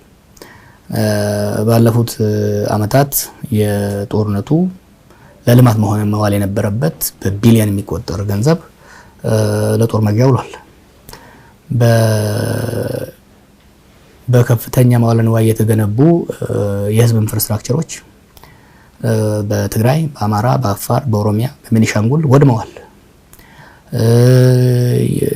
የሀገሪቷ ጦርነት በተለይ በኢንተርናሽናል ሚዲያ ከፍተኛ ከቨሬጅ ማግኘቱ የኢንቨስትመንት ፍሰትን ከፍተኛ ደረጃ ማውረዱ ብቻ ሳይሆን የካፒታል ፍላይት የገንዘብ ከሀገር እንዲሸሽ ማነው ወገን የሚያሻሸው? ኢንቨስተሮች ገንዘባቸውን እንዲያስወጡ ኢቨን የሀገራችን ባለሀብቶችም ሪስኩ በጣም ሀይ ከመሆኑ የተነሳ ገንዘብ ወደ ውጭ እንዲያሸሹ አድርጓል። ይሄ በኢኮኖሚው ላይ ከፍተኛ ጫና ፈጥሯል። ከዚሁም ጋር ተያይዞ በጦርነቱ ተያይዞ በኦሮሚያ፣ በአፋር፣ በአማራ፣ በትግራይ ላለፉት 2 ዓመታት ገበሬው በጣም ብዙ የሆነ ገበሬ አላረሰም ወይ ካረሰም ደግሞ ምርቱን አልሰበሰበም። ይሄ የዶሜስቲክ ፕሮዳክሽን በጣም እንዲቀንስ አድርጓል። በተለይ በአግሪካልቸር ላይ ከፍተኛ ተጽዕኖ ፈጥሯል።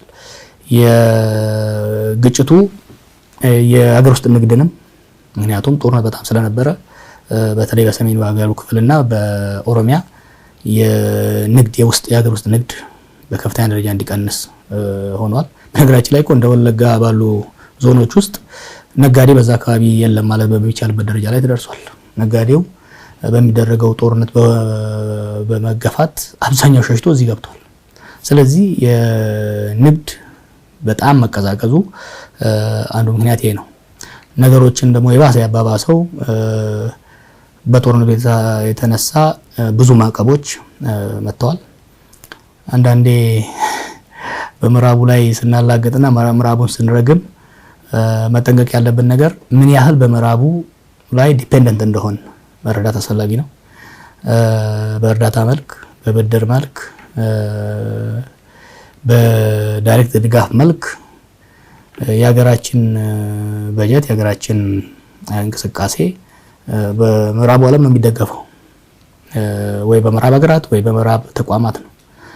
ይሄ ባለፈው ዓመታት በቀጥታ በግልጽ ማዕቀብ ብቻም ሳይሆን በተለያዩ መንገዶች ወደ ሀገራችን የሚገባው ገንዘብ በጣም በከፍተኛ ደረጃ ቀንሷል። በከፍተኛ ደረጃ ቀንሷል እና ኢኮኖሚው ከፕራይመሪሊ ፖለቲካ ሚስማኔጅመንት ጋር በተያያዘ የሀገር ውስጥ ንግድ እንዲቀንስ፣ የሀገር ውስጥ ፕሮዳክሽን እንዲቀንስ፣ የሀብት እንዲባክን፣ ለልማት መዋል የነበረበት ገንዘብ ለጦር እንዲውል እንዲሁም ደግሞ ከውጭ ማግኘት የሚገባን የልማት እና የሰብአዊ ድጋፍ በከፍተኛ ሁኔታ እንዲያሽቆለቁል በመሆኑ ኢኮኖሚው በገደል አፋፍ ላይ ደርሷል። እንደምናየው የኑሮ ውድነት፣ ኢንፍሌሽን፣ የፋብሪካዎች ትንሽ በጣም የኛ የማኑፋክቸሪንግ ሴክተር በጣም ትንሽ ነው። እሱም ራሱ የውጭ ግብአት ከውጭ የሚያመጣውን ግብአት ከማጣቱ የተነሳ በአብዛኛው የተዘጋ ነው። በአጓ ጋር ያጣነው አለ። ሁሉም ነገር ስናየው ኢኮኖሚው ክፉኛ ተጎድቷል። ይሄንን ዋይት ዋሽ ማድረግ አያስፈልግም። ምክንያቱም ኢኮኖሚ ወደቀ ማለት ፖለቲካውን መልሰን ፊክስ ለማድረግ እድል አይኖርንም። ኢኮኖሚው እየወደቀ በሄደ ቁጥርና የስራ አጡ ቁጥር እየሰፋ በሄደ ቁጥር ለጦርነት ግብአት እየሆነ ነው የሚሄደው። ጦርነት እየተባባሰ ነው የሚሄደው። ይህ ስለሆነ የኢኮኖሚውን ችግር ለመፍታት አንደኛ ለጦርነት የምናወጣውን ወጪ ለመቀነስ፣ በጦርነት የሚወድመውን ንብረት ለመቀነስ፣ የሀገር ውስጥም ሆነ የውጭ ንግድን ለማፋጠን፣ የሀገር ውስጥ ልማት ምርታማነትን ለመጨመር፣ የውጭ ሀገር ገንዘብ እንዲፈርስልን ከፈለግን መነሻው አንድና አንድ ነው። ፖለቲካችንን ማስተካከል አለብን። ፖለቲካችንን ለማስተካከል ወደ ጠረጴዛ ዙሪያ መምጣት አለብን። ወደ ጠረጴዛ ዙሪያ ለመምጣት ደግሞ ጦርነት ማቆም አለብን። ማንም ይሁን ማን ይሄ ጦርነት ካልቆመ ይሄን ህዝብና ይሄን ሀገር እታደጋለሁ ብሎ ማሰብ የዋህነት ነው። ጦርነቱን ካላቆምን the economy will continue to bleed በተለያየ መልኩ በጦርነት በምናወጣው ወጪ፣ በጦርነት በምናጣው የምርታማነት እድል፣ በጦርነት በምናጣው የንግድ እድል ኢኮኖሚው ከስር ተቀደደ የጤፍ ኩንታል የሆነ ነው ይሄድ ያለው። we are bleeding, the economy is bleeding daily። ያ ብቻ አይደለም። ባለፉት 2-3 አመታት የሀገሪቷ ኢኮኖሚ የገባበትን ኪሳራ ለመጠገን ማሲቭ የሆነ የውጭ ሀገር ገንዘብ ያስፈልጋል። የውጭ ሀገር ድጋፍ ያስፈልጋል። ማሲቭ ኢን ቢሊየንስ ያስፈልጋል። ጦርነቱ ቢቆም ራሱ የውጭ ድጋፍ ካላገኘን ተመልሰን ይሄን ኢኮኖሚ ተመልሶ ቆሞ እንዲሄድ ማድረግ አንችልም። ጦርነቱ ካልቆመ ግን ጦርነቱ እስካልቆመ ድረስ የውጭ ድጋፍ የማግኘት እድላችን በጣም ዝቅተኛ ነው። የተወሰነ ብናገኝ ራሱ ጦርነቱ እስካልቆመ ድረስ ከታች በተቀደደ ጋን ላይ ከታይ በተበሳ ጋን ላይ ውሃ ከላይ እንደመጨመር ነው። ተጨምረው ላይ ይፈሳል። ስለዚህ ጦርነቱን በማቆም ወደ ሪኮንስትራክሽን አገራችንን መልሰን ወደ መገንባት ኢኮኖሚ መልሶ እንዲረጋጋና እንዲያንሰራራ ለማድረግ የኑሮ ውድነቱ እንዲረግም ለማድረግ እድል ይኖረናል። ያ ማለት ጦርነቱን አቁም ማለት ከስር እንስራውን ከስር ሸፈን ነው ዘጋ ነው ማለት ነው። ያ ብቻ አይደለም ከላይ የሚመጣውን እድል ከፈተነለት በተለይ በእርዳታ በድጋፍ በብድር የሚመጣውን ገንዘብ እንዲመጣ ማድረግ እንችላለን። አሁን እየተሰጠን ያለን በጣም ሊሚትድ የሆነ ለሰብአዊ መብት ይሁን በጣም ሊሚትድ ይኸውልህ አሁን ይመጣልን የተወሰነ ሜቢ $300 ሚሊዮን ምናምን ሊሆን ይችላል ካለው የኢኮኖሚ ታለው ካለው የሁማኒቴሪያን ኒድ ሰብአዊ ፍላጎት አንፃር ራሱ በጣም ትንሽ ነው። ኢኮኖሚውን ደግሞ በሰብአዊ እርዳታ መልሰን ልናቋቁም አንችልም። ማሲቭ የሆነ ቤል አውት ያስፈልገናል። ማሲቭ የሆነ ሪኮንስትራክሽን መልሶ ግንባታ የሚያስፈልገን በጣም ትልቅ ገንዘብ በተለይ ከምዕራቡ ዓለም ያስፈልገናል። ይሄን ለማግኘት ደግሞ ጦርነቱን ማቆም ብቻ ሳይሆን ወደ ጦርነት እንደማንመለስ ማስረገጥ ማሳመን መቻል አለብን። ስቴፕ 1 ጦርነት ማቆም አለብን። ሁለተኛ ወደ ፖለቲካዊ መፍትሄ ወደ ድርድር በመግባት በቃ ከእንግዲህ በኋላ የምትሰጡን ገንዘብ አናባክነውም አናቃጥለውም ለልማት ለእድገት የምትሰጡን ገንዘብ ለጦርነት አናውልም ለማዋል ላናውል ቃል እንገባለን። ቃላችንን ደግሞ ይሄው በተጨባጭ እናሳያለን ብለን ማስረገጥ መቻል አለብን። ይሄን ካደረግን ከስር የሚፈሰው እንዘጋለን፣ ከላይ የሚመጣልንም ለመፈት እድሉ ይኖረናል። ይሄ ወሳኝ ይመስለኛል። ብዙ ጊዜ በሰላማዊ ትግል ስልት የመረጣችሁ ፖለቲከኞች ወይም የፖለቲካ ድርጅቶች ላይ የሚቀርበው ወቀሳ አንድ አንገብጋቢ ጉዳይ አንስተው በዛ ጉዳይ ላይ መግለጫ ከመስጠት ያለፈ ነገር አይሰሩም የሚል ነውና አሁን በደንብ ምን ያህል አስፈላጊ እንደሆነ ጦርነት ማቆም ከዛው ሐቀኛና እውነተኛ ብሔራዊ ምክክር ማድረግ ምን ያህል አስፈላጊ እንደሆነ በሚገባ ያስረዳን ይመስለኛል። ግን ይሄንን መንግስት ይሄንን አማራጭ ወስዶ እንዲተገብር ለማድረግ ከመግለጫና ከማሳሰቢያ ያለፈ ልትሰሩ የምትችሉት ነገር አለ ወይ ለመስራት ያሰባችሁት ነገር አለ ወይ? እንግዲህ ያለፉት 6-7 ዓመት የሰላማዊ ትግልን ጥቅም የጦርነትን ጥቅም በደንብ አሳይቶናል። እሱ ላይ ክርክሮስ መግባት አያስፈልግም። በተለይ መንግስት በጦርነት ማትረፍ ሳይሆን መክሰር እንደ መንግስትም እንደ ሀገርም መክሰር እንጂ ምንም ጥቅም እንደሌለው በተጨባጭ ተረድቶታል ብለን እናስባለን። እኛ መስራት የማንፈልገውና መስራት የምንችለውን ምንፈልገውን ማስረዳት ይፈልጋል። እኛ የሀገራችን ችግር አካል መሆን አንፈልግም። እንደ ጀዋር የዚህ ጦርነት አካል መሆን አንፈልግም። the minimum we can do for this country ዝቅተኛው ለዚህ ሀገር የምናደርገው ኮንትሪቢዩሽን የጦርነት አካል አለመሆን ነው ለኛ ሚኒመም። እስር ቤትም እያለን ከዛ በኋላ የተለያዩ ቡድኖች እንድንገፋቸው ይፈልጋሉ። ሚኒመም ማንኛውንም ጦረኝነት አንደግፍም። በተቻለ መጠን ይዘንል ወደ ጦር ያስገቡ ሌጂቲሜት ጉዳዮች የሉም ማለት አይደለም። በጦር ያገራችን ችግር በጦርነት አይፈታም ብለን እናምናለን። ለጦርነቱ ኮንትሪቢዩት ማድረግ አንፈልግም። ወለ ጦርነቱን ግጭቱን የሚያባብስ ምንም አይነት እርምጃ መውሰድ አንፈልግም። በተለያዩ መንገዶች ያለውን ሌቨሬጅ በመጠቀም ጫና እናደርጋለን። በዲፕሎማሲያዊ መንገዶች በተለያዩ መንገዶች በምንችለው መጠን ባለን ዕውቀትና ብቃት ባለን ተሰሚነት በመንግስትም ላይም ሆነ በሌሎች አካሎች ላይ ጫና በመፍጠር ወደ ሰላም እንዲመጡ እየሰራን ነው፣ እንሰራለን። ወደፊትም ማንንም ከኛ መጠበቅ የሌለበት ግን የጦርነት አካል እንድንሆን ነው። ማንሆን ነው የጦርነቱ አካል መሆን አንፈልግም። የሰላም ፕሮሰሱ አካል መሆን እንፈልጋለን፣ መሆን እንችላለን። ለሰላም ፕሮሰሱ ሲግኒፊካንት የሆነ ኮንትሪቢዩሽን ማድረግ እንችላለን። በጦርነት ሲጀመር እኮ ሁሉም ፓርቲ ዘሎ የጦርነት ወይ በግራ ወይ ቀኝ ቆሞ የጦርነት ቲፎዞ ሆኖ እጁን ሲመታ በሳት ላይ ቤንዚል ሲያርከፈክፍ ጦርነት መደገፍ በጣም ተቀባይነት ያለውና ክብር የሚያሰጥ በነበረበት ወቅት እኛ አቋም ወስደን ጦርነት አንደግፍም፣ ጦርነቱ መቆም አለበት፣ በጦርነት መፍትሄ አይመጣም፣ በጦርነት የሚደመሰስ ኃይልም የለም፣ በጦርነት የሚነግስ ኃይልም የለም፣ የሚያዋጣን ሰላም ነው ብለን አቋም ወጣናል። we were vilified ከፍተኛ እርግማን ከፍተኛ ውርጅብኝ የወረደብን but we were vindicated at the end መጨረሻ ላይ ድርጅታችን አመራራችን ከፍተኛ ጫና ከፍተኛ ወከባ ደርሶበታል ታስረናል ነገር ግን መጨረሻ ላይ እኛ ወዳለው ነው ያገርቱ ያመጣቸው ስንት ወጣቶችን ካስፈጁ በኋላ ስንት ንብረት ከወደበ በኋላ ከዓለም ከተገለልን በኋላ ፋይናሊ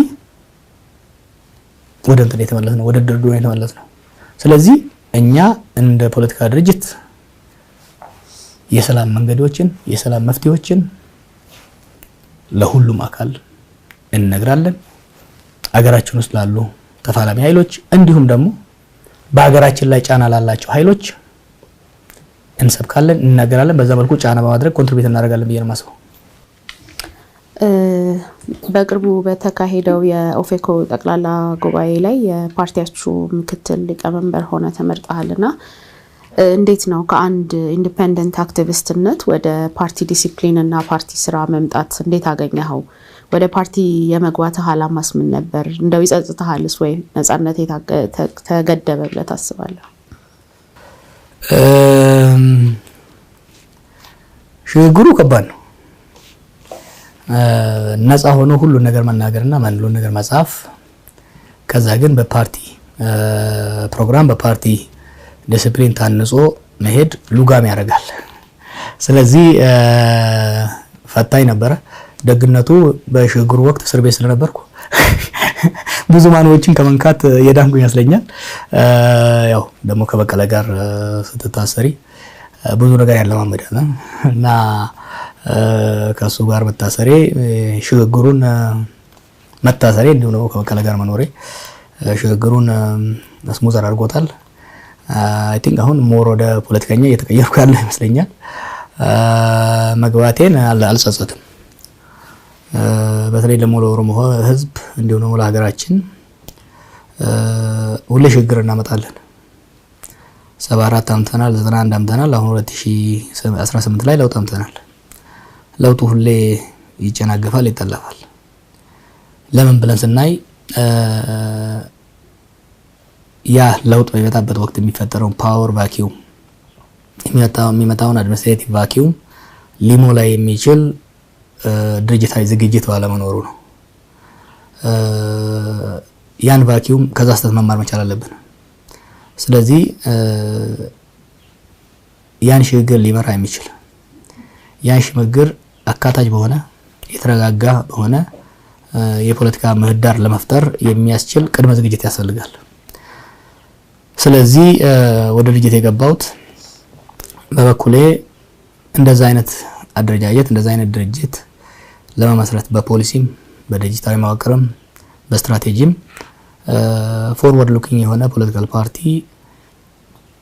ማጠናከር ያስፈልጋል ለዛ ሚና መስጠት ይኖርብኛል ብዬ ያለኝ ዕውቀት ብቃት ተሰሚነት ይዤ በመግባት ካለኝ አመለካከት ጋር የሚቀርብ ፖለቲካ ድርጅት በማየት ነው ወደዛ የገባሁት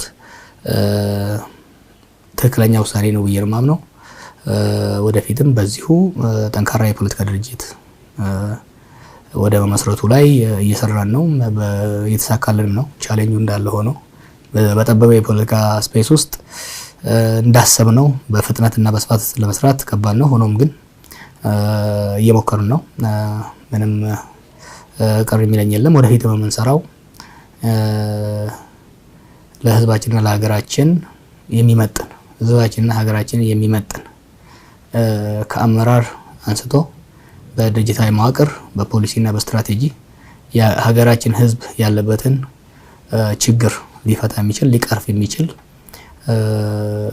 ድርጅት መገንባት ይገባናል ብለን እሱ ውስጥ እየተሳተፈን ነው እኔና የትግል ባልደረቦቼ በፓርቲው ውስጥ ያለን ሰዎች በዚህ ላይ የተቻለንን እየጣርን ነው ብቻችን የምናደርገው ሳይሆን ከሌሎች ኃይሎችም ጋር እየተባበርን የምንሰራ ይሆናል ፐርሰናል ጥያቄ ልጠይቅህ በቅርቡ ከሀገር ወጥተህ ነበር የተለያዩ ቦታዎች ሄዳል ኡምራ ላይ አይተናል ኬንያም ላይ አይተናል በቅርቡ ስለ ጉዞ የጉዞ ዓላማ ምን ነበር ማንና አገኘ ሚለው እንዳለ ሆኖ በምን ፓስፖርት ነው የሄድከው ጀዋር ኢትዮጵያ ይሆነ እንዴ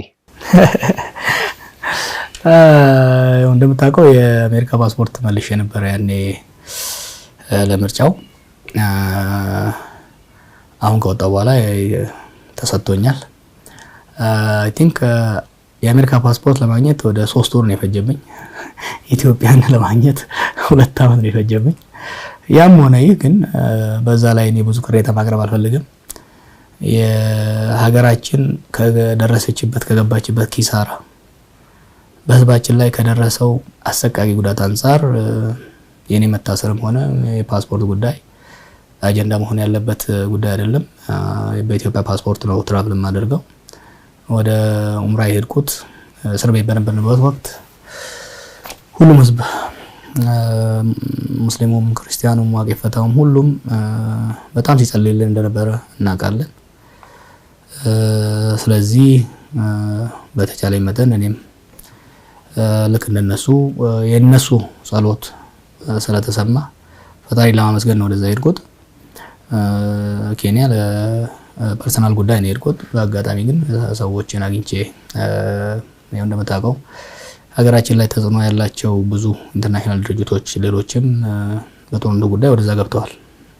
በራሱ በኢኮኖሚያችን ላይ ጫና የፈጠረ ፊንፊኔ የአህጉሩ ሀብ ነበረች ለዲፕሎማቶች። አሁን ግን ወደ ናይሮቢ ብዙዎቹ የገቡበት ሁኔታ አለ። ስለዚህ ለማዳመጥም ቅድም መጀመሪያ ላይ እንዳልኩት አንዱ አላማዬ ባለፉት 6 ወራት ያስለኛል ከተለቀቁ አንዱ አላማዬ ማዳመጥ ነው እና ለማዳመጥ የነሱ ፐርስፔክቲቭ በተለይ ደግሞ በሁማኒቴሪያን ላይ በተለያየ ነገር ላይ የሚሰሩ ድርጅቶች ይዛ ስላሉ ከነሱም ጋር ባለኝ እድል የሄድኩት ለግለሰባዊ ጉዳይ ነው። ነገር ግን እድሉን ተጠቅሜ እዛ አካባቢ ካሉት ሰዎች ጋርም ለመወያየትና ነገሮችን ለመገንዘብ ረድቶኛል። ግን እንደተባለው ሌሎች ፖለቲከኞች ጋር አልነበርኩም ወይ ደግሞ ሌሎች ጉዳዮች ጋር እመኛለሁ። የተለያዩ የሀገራችን የፖለቲካ አመራሮች ጋር ተወያይተን ችግር መፍታት ብንችል ደስ ይለኛል። እኔ ማንኛውም በሀገራችን ውስጥ የሚንቀሳቀስ የፖለቲካ አመራር ምሁር ጋር ተገናኝተን የሀገራችን የገባችበትን መጠነ ሰፊ ችግር ለመፍታት ከተቀመጠ ድረስ ከማንኛውም ጋር ለመገናኘት አልቦዝንም። እድሉን ባገኘው ጊዜ ሁሉ እጠቀምበታለሁ። ስለዚህ ናይሮቢ ውስጥ የተደረገ ድርድር አልነበረም? የለም። ወደፊት ቢኖር በጣም ደስተኛ ነኝ። ካለ ደግሞ ቀድሞ ከሚሰለፉት ውስጥ ሆናለሁ። እስክጋበዝ ራሱ አልጠብቅም። ከመታሰርህ በፊት በጣም ብዙ ጊዜ ስትናገርም ስትጽፍም ትኩረት ያልተሰጡ ንግግሮችህ ከዛ በኋላ ግን በሂደት እውነት እየሆኑ የመጡ እንዴ ጀዋር ብሎ ነበር ይሄንንም ተናግሮ ነበር እየተባለ በጣም ብዙ ቪዲዮዎች እየወጡ ራሱ ካምፔን ይደረግ ነበር። ታስረህ በሰማነው ኖሮ እንዴ ይሄንንም ነግሮ ነበር ይሄንንም ሆኖ ነበር ይባል ነበርና የኢትዮጵያ ፖለቲካ ላይ በጣም አኩሬትሊ ፎርካስት ከሚያደርጉ ወይም ከሚተነብዩ ፖለቲከኞች ግንባር ቀደሙ ሆነሃልና አንደኛ የዛ ነገር ውጤቱ ምንድነው? ንባብ ነው? ኤክስፒሪየንስ ነው ወይስ ሱፐርናቹራል ፓወር ነው? ይሄንን እንድትመልስልኝ ፈልጋለሁ። ሁለተኛ ደግሞ ያንን ክሬዲትህን ተጠቅመ ከዚህ በፊት የተናገርካቸው ወይም ሀገራችን ላይ ሆናል ያልካቸው ትንበያዎች ለእውነት እንደመቅረባቸው ከዚህ በኋላስ ምን ይታያል? ወዴት እየሄድን ይመስልሃል? እንግዲህ ወደፊት እንደተነቁል ከፈለሽ ያው ጣን ይዘሽ መምጣት አለብሽ። ጣን ይዘሽ ስለመጣሽ እሱን ያው መዝለል ግዴታ ነው የሚሆነው። ስለ ድሮ እንግዲህ እኔ ከልጅነቴ ጀምሮ ነው ፖለቲካ ውስጥ ገባሁት። በጣም ሰፊ ጊዜ በመውሰድ የሀገራችን ፖለቲካዊ ማህበራዊ ጉዳዮች ፎርማሊ በዩኒቨርሲቲዎች ኢንፎርማሊ ደግሞ በንባብ በፖለቲካ ውስጥ ለረጅም ጊዜ ከተሳተፉ ሰዎች ጋር በመወያየት ጥሩ ግንዛቤ ማክሰም የቻልኩ ይመስለኛል። ከዛው ጋር ተያይዞ ደግሞ በዩኒቨርሲቲዎች ውስጥ የፖለቲካ ንድፈ ሀሳቦችን፣ ቲዮሪዎችን፣ ኬዝ ስተዲዎችን በስፋት ነው የተማርኩት። በሰፊው ኦብሰስድ ሆኜ ነው ሳነብ የነበረው የስረዳ አጠና የነበረው። ያ ብቻ ሳይሆን ከኛ ልንማርባቸው የሚገባ ሀገሮችን ኢስተርን ዩሮፕ፣ ሳውዝ ኤዥያ፣ ላቲን አሜሪካ በመሄድ በክላስሩም ውስጥም ሆነ በላይብራሪ ሳያቸው የነበሩ ጉዳዮችን በአካል በመገኘት ለመረዳት ችዬ ነበር። ስለዚህ የኢትዮጵያንም በዓለማችንም ከኛ ጋር የሚቀራረቡ ሀገራትን በስፋት ነው ያጠናሁት። ብዙ ጊዜ እዚህ ሀገር አንድ ልክኛ ዩኒክ ይሆን እኛ ያለንበት ችግር እኛ ያለንበት ኮምፕሌክስ ችግር ሌላ ሀገር እንደሌለ እንረዳለን። ስለዚህ ሌሎች ሀገሮች የገቡበትን ችግር ስንደግመው እናያለን። ስለዚህ እነዛን ሀገሮች በመረዳት ብዙ ነገሮች መቅረፍ ይቻላል። ብዙ ችግሮችን እንደውም ደግሞ ብዙ ነገሮችን በደህናው መልኩ መስራት ይቻላልና አንዱ አይ ቲንክ በኔ አናሊሲስ ወይም ደግሞ ትንታኔ ውስጥ ለእውነታ ቀረብ ያሉ ነገሮችን ማለት የቻልኩት አንደኛ ከልጅነቴ ጀምሮ ሌላ ኖሮኛ ያውቃል ኑሮ በሙሉ ገና ከልጅነቴ ጀምሮ ፖለቲካ በመሆኑ እና አዛኖ እኔ ከልጆች ጋር አልነበረም ጫውተው ከሽማግሌዎች ጋር ነው ቁጭ ብዬ ሳዳመጥ የኖርኩት። ትምህርት ቤትም እያለሁ ጓደኞቼ አብዛኞቹ ትልልቅ ሰዎች ናቸውና በአጠቃላይ ኦብሰሽኑ እና ለመረዳት የነበረኝ ፍላጎት ጥሩ ግንዛቤ እንዳገኝ ያደረገ ይመስለኛል። ግን ደስተኛ አይደለሁም። በዚህ ብዙ የሰጋኋቸው ነገሮች ብዙ የፈራኋቸውና ለማስቀረት የሞከርኳቸው ጉዳዮች ተፈጽመዋል። ስለዚህ መተንበይ በመቻሌ ደስተኛ አይደለሁም። ምን ነው ባላልኩም መላቸው ብዙ ነገሮች አሉ። ጥቁር ምላስ አለው ነው ለሚያለው እዚህ ሀገር እና አንዳንዴ ጥቁር ምላስ ነው እንደ ያለኝ ወደ ማለት የሄድኩበት ሁኔታ ነው ያለው። ብዙ ድሎችን እኮ ነው እንትን ያለግነው አሁን ወደ ኋላ ሂደት አድርጌ ሳየው የሰላማዊ ትግሉን ዲዛይን ስናደርግ የጂን ሻርፕን ቲዮሪ ካጠናን በኋላ ቅድም እንዳልኩት እንደ ኬዝ ስታዲ ወደ ኢስት ዩሮፕ ነበር የሄድኩት እና ኢንስፓየርድ የሆነው ሁላችንም በከለር ሪቮሉሽን ነበር። እንዴት በህዝባዊ አመጽ በህዝባዊ ትግል ከአምባገነን ስርዓት ወደ ዲሞክራሲ እንሸጋገራለን የሚለውን ነው። በዛ ነው ዲዛይን ያደረግነው። ያን እያደረግን እየተዘጋጀን እያለን ወደ 2011 አካባቢ የአረብ ስፕሪንግ መጣ እና የአረብ ስፕሪንግ መምጣቱ በጣም ኢንስፓየር አደረገን እኛም ወደ ትግል እንድንገባ። ግን ሳይቆይ እንደታሰበው የህዝባዊ አመጽ የስርዓት ለውጥ ብቻ ሳይሆን የእርስ በርስ ጦርነት እንደሚያመጣ አየን። ከቱኒዚያ በስተቀር የመን፣ ሲሪያ፣ ሊቢያ ወደ እርስ በርስ ጦርነት ሲገቡ ግብጽ ወደ ኦቶሪታሪያን ሲስተም ነው የተመለሰችው እና ፖዝ እንድናደርግ ነው ያደረገን። ፖዝ እንድናደርግና ለሁለት ዓመት ወደ ኋላ ገፍተን ፕሮባብሊ ከሬጂም ቼንጅ ይልቅ ሃንቲንግተን ወደሚለው ሪፎርም ትራንዚሽን ሪፎርም ማድረግ ይሻላል ብለን ይሄን ነውና አንዳንድ ነገሮች ከሌላ ሀገር ስናይ ልናስቀራቸው የምንችሉ ነገሮች አሉ። አልቲሜትሊ ብዙም ማለት ይቻላል ግን የተረዳው መስለኝ ይሄን ነገር መረዳቴ ደግሞ ብዙ እንድናገር አደረገኝ። ብዙ መናገሬ ደግሞ አንዳንዴ የራሴን ቪዲዮዎች አንዳንዴ ክሊፕ ሰው ሲልክልኝ በጣም አሳቀቃለሁ በማለቴ እነዛ ነገሮች ተከስተው በማየቴ በጣም ነው ማዝነው። ባላልኳቸው ምላቸው ብዙ ነገሮች አሉ። አሁንም ባላልኳቸው ብለህ እንድትል አይደለም ግን ያለንበትን ብዙ የሀገራችን ፖለቲካ ወቅታዊ ሁኔታ በደንብ አንስተን እያየን ነው። ግን በቀጠናው ያለው ፖለቲካም በሀገራችን ውስጥ ያለውን ፖለቲካ በብዙ መልኩ ይወስነዋል። በርካታ ሀገሮች እጃቸው አለ እኛ ሀገር ውስጥ ያለው ሁኔታ ላይና ከሱ ጋር ያይዘህ ዌይ አውት ይታያል ወይ ለኢትዮጵያ ምንድነው የሚታይ የሚለው ነገር የተወሰነ ብትለን ደስ ይላል። ጠቀስ ያደረከውን የኮምፕሌክሲቲውን አፕሪሼት ማድረግ አስፈላጊ ነው። እንግዲህ ያው እስር ቤት እያለሁ ብዙ አንብቤ ነበርና አንዱ የተረዳሁት ነገር የድሮ እርስ በርስ ጦርነቶችና የአሁን እርስ በርስ ጦርነቶች ውጤታቸው የተለያየ ቢሆን ነው። ምክንያቱም በድሮ እርስ በርስ ጦርነት ፕሮባብሊ ፕሪ 2000 ፕሪ 1990 ፓርቲኩላርሊ ፕሪ 1991 የነበሩ ጦርነቶች የእርስ በርስ ጦርነቶች የተሳታፊው መጠን ውሱን ነበር። በአንድ ሀገር ውስጥ አንድ መንግስትና ሜቢ አንድ ሁለት አማጺ ነበር የሚዋጋው። እንደዛ አይነት ግጭቶች ቢረዝሙም በአንድ ወገን አሸናፊነት ሲጠናቀቁ አዲስ መንግስት ይመሰረታል፣ አገር ይቀጥላል። በአገር ውስጥ የአገር ውስጥ ተሳታፊዎች ዶሜስቲክ አክተርስ ምንላቸው ወይ ደግሞ ዶሜስቲክ ኢንተርፕሪነርስ ምንላቸው ውስን ናቸው።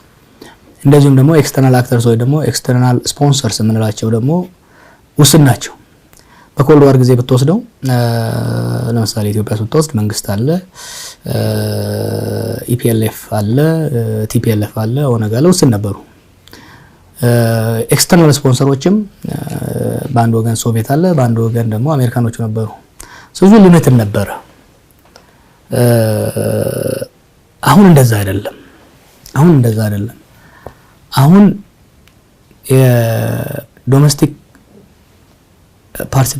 አክተሮቹ ራሱ ሊሚትድ ቢሆኑ ኢቨንቹዋሊ መልቲፕላይ ያደርጉ ነው የሚሄዱት። ምክንያቱም የባይፖላር ወርልድ አይደለም ያለነው፣ ሁለት ኃይሎች ያሉበት ሳይሆን መልቲፕል የሆኑ ሪሶርስ ያላቸው በጂኦፖለቲካል ኢንፍሉዌንሳቸውን ለመጨመር የሚፈልጉ ሪሶርስ ያላቸው አክተሮች ተፈጥረዋል በዓለም ላይ። ስለዚህ አንድ ግጭት የህዝብ ለህዝብ ጦርነት ወይም ደግሞ ሲቪል ዋር ሲጀመር በመንግስትና በአንድ ሁለት አማጽያን መካከል ሲጀመር እንደድሮ ወይ አንድ ወይ ሁለት መንግስታት አሉ በግራና በቀኝ የሚገቡት ማአት ስፖንሰሮች ይገባሉ። ማአት ስፖንሰሮች ስለሚገቡ አገር ቤት ውስጥ ያሉ ተዋናዊ ቁጥርም እንደዛው እየጨመረ ይሄዳል። ምክንያቱም ሪሶርሱ ይኖራል ማለት ነው። እና ኬርፉሊ ስታየው ሊቢያ ለምን እንደሌላ ሀገር አሁን በሌላ ሀገር ውስጥ ቢሆን ኖሮ መንግስትና አንድ አማጺ ሁለት አማጺ ይሆናል። በዚህ ጊዜ ውስጥ አሸናፊ የሚታወቅበት ሲሪያም እንደዛ ነበር የሚሆነው፣ ደግሞ የመን እንደዛ የሚሆነው። አሁን ግን አንደኛ የውጪ ስፖንሰር ቁጥር እየጨመረ መሄድ በሀገር ውስጥም ውስብስብ ዌቭ የሆነ አክተሮች እንዲጨመሩ እያደረገን የመጣው። ድሮ ለምሳሌ አንድ ወይ መንግስትና አንድ ወይ አማጺ ካለ ማደራደር ትችላለህ፣ ወይም ደግሞ አንዱን ደግፈህ አንዱን መለመጥ ትችላለህ። አሁን እንደዛ አይደለም። አሁን ፕሪንሲፓል የሆኑት ዋና ተፋላሚዎች ራሱ እንታረቅ ቢሉ ከኋላቸው ያሉ ስፖንሰሮች ብዙ ስለሆኑ እነሱ አይስማሙም። እነሱ እስካልተስማሙ ድረስ ጦርነቱ አያልቅም፣ መልቲፕላይ እያደረገ ነው የሚሄደው። ለስቴክስ የመንን ብንወስደው ለምሳሌ የሁቲዎቹና የሌላው የመንግስት አካል ሲዋጉ ነበር። ከነሱ በኋላ በዚህ ሳውዲ በዚህ ኢራን ይኖራል። ከነሱ በኋላ ደግሞ ሌሎች ትልልቆች አሉ። ስለዚህ የየመን ተፋላሚ ኃይሎች ሁለት ነበሩ ድሮ። ሁለቱ ሲፋለሙ እንታረቅ ቢሉ ራሱ ስፖንሰሮቹ እስካልተስማሙ ድረስ አይታረቁም። ሊታረቁ ቢፈልጉ ራሱ ለአንደኛው ተፋላሚ ሌላ ተጻራሪ ከጎኑ ይፈጠርለታል። አሁን እኮ ኮንፍሊክት ማፕ አድርጋለሁ ብለ የሲሪያን ወይም የየመንን የሊቢያን ብታየው ከማጋ እንደሚዋጋ ከማጋ እዚህ ጋር ይሄን የሚደግፈው በዛ ጋር ሌላውን ሲወጋ ታየዋለና ለመፍታት በጣም የሚያስቸግር ዌቭ ነው የሚፈጠረው። ኢትዮጵያኖች ይሄን እንዲረዱ ፈልጋለሁ። we really have to be very careful። ኦሬዲ ብዙ አጎራባችም ሆኖ የሩቅ የሆኑ ኃይሎች በተለያየ መንገድ ገብተዋል። ምክንያቱም ጦርነትን ዶሜስቲክሊ ልትዋጋው አትችልም። በተለይ በአሁኑ ዘመን ለመሳሪያም ሆነ ለፖለቲካ ድጋፍ ስንል እናስገባለን። ብዙ የፖለቲካችንን በርዘክተን መፍታት አለመቻላችንን ብዙ የውጭ ኃይሎች እጃቸውን አገራችን ውስጥ እንዲሰዱ አድርገናል። እነኚህ እጆች እንዲሰበሰቡ ከተፈለገ እጃቸው የበለጠ እየረዘመ የሀገራችን ተፋላሚዎች ቁጥር እየጨመረ እንዲሄድ ካልተፈለገ አሁን እየተፋለሙ ያሉት ቡድኖች በፍጥነት ወደ ድርድር በመግባት የነዚህን የውጭ ኃይሎች እጅ ማሳጠር ካልተቻለ ከባድ ነው። ያ ብቻ አይደለም። አንድ ደስ የሚል ነገር አለ። አትሊስት እስካሁን ካየኋቸው ውስጥ ብዙዎቹ እስካሁን የተሳተፉ ያሉ የውጭ ስፖንሰሮች ግጭቱ መቀጠሉ አሸናፊ እንደማይኖረው እየተረዱ የመጡና የግጭቱ መቀጠል የሀገሪቷን ብቻ ሳይሆን የራሳቸውንም ጥቅም የሚጎዳ እንደሆነ አብዛኞቹ ነው እያልኩ ያሉት ስለሚረዱ የሰላም ሂደት ውስጥ ለመደገፍ ፖዚቲቭ እንደሆነ አይቻለሁ። ይሄ ግን ሊለወጥ ይችላል። ይሄ ሳይለወጥ በተቻለ መጠን ያለፉ ቁርሾችን ለጊዜውም ቢሆን ወደ ኋላ መመተው ያለፈው ጉዳት የባሰ እየተባባሰ እንዳይሄድ ያለፈው ጉዳትን ለመጠገን ከከፍተኛ ኪሳራ ራስን ለመከላከል ወደ ድርድሩ መምጣቱ አስፈላጊ ነው። ሎክ እንደዚህ ኮምፕሌክስ በሆነ ሲስተም የዶሜስቲክ ኢንተርፕራይዘርስ እና የኤክስተርናል ስፖንሰሮች ቁጥር እየበዛ በሄደበት ቁጥር ውስጥ ተሸናፊና አሸናፊ የሌለበት እንዲሁም ደግሞ ያለው ስቴት ራሱ ፈርሶ ሚኒ ስቴቶች ለመውጣት እድል የሌለባቸው አይነት ግጭት ነው እያየን ያለ ነው። ሲስተም ነው ኢመርጅ እያደረገ ያለው። ኮልድ ዋር በአዲስ መልክ እየመጣ ነው። ሪጂናሊ ቀደም ያነሳው ነገር አለ። ዩክሬን ላይ እየተደረገ ያለው ነገር በኢንሾርት ተርም የኢኮኖሚ ችግራችንን እያባባሰ መጥቷል። ብዙ ከውጭ ሀገር የሚገባ እህል ከዛ አካባቢ ከመግባቱ አንፃር ችግር ፈጥሮብናል። ያ ብቻ ሳይሆን ከምዕራቡ ዓለም ሊመጣ የሚችል እርዳታና ድጋፍ ወደዛ መሄዱ ችግር ፈጥሮብናል።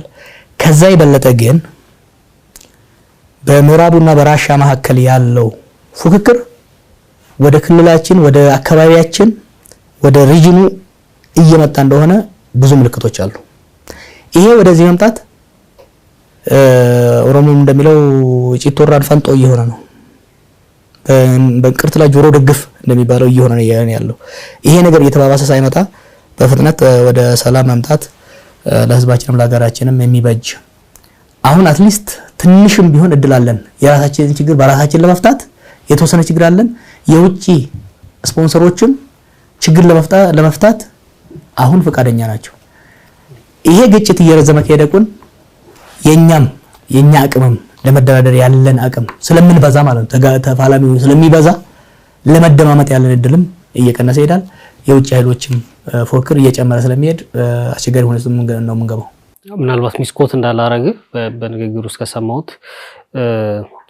ይሄ ነገር አሁን እየሄድንበት ያለነው ነገር ወደ ስቴት ኮላፕስ ወይም ወደ ሀገረ መንግስት መፍረስ ቢያደርሰን ራሱ ከውስጥ የሚፈጠሩ ሌላ ትንሽ ሀገረ መንግስታት ወይም ኔሽን ስቴትስ የማይወለዱበት አይነት እንትን ሁኔታ ውስጥ ነው ያለነው ነው ያልከ ያለው። ያ ነው የኔ ፍራቻ።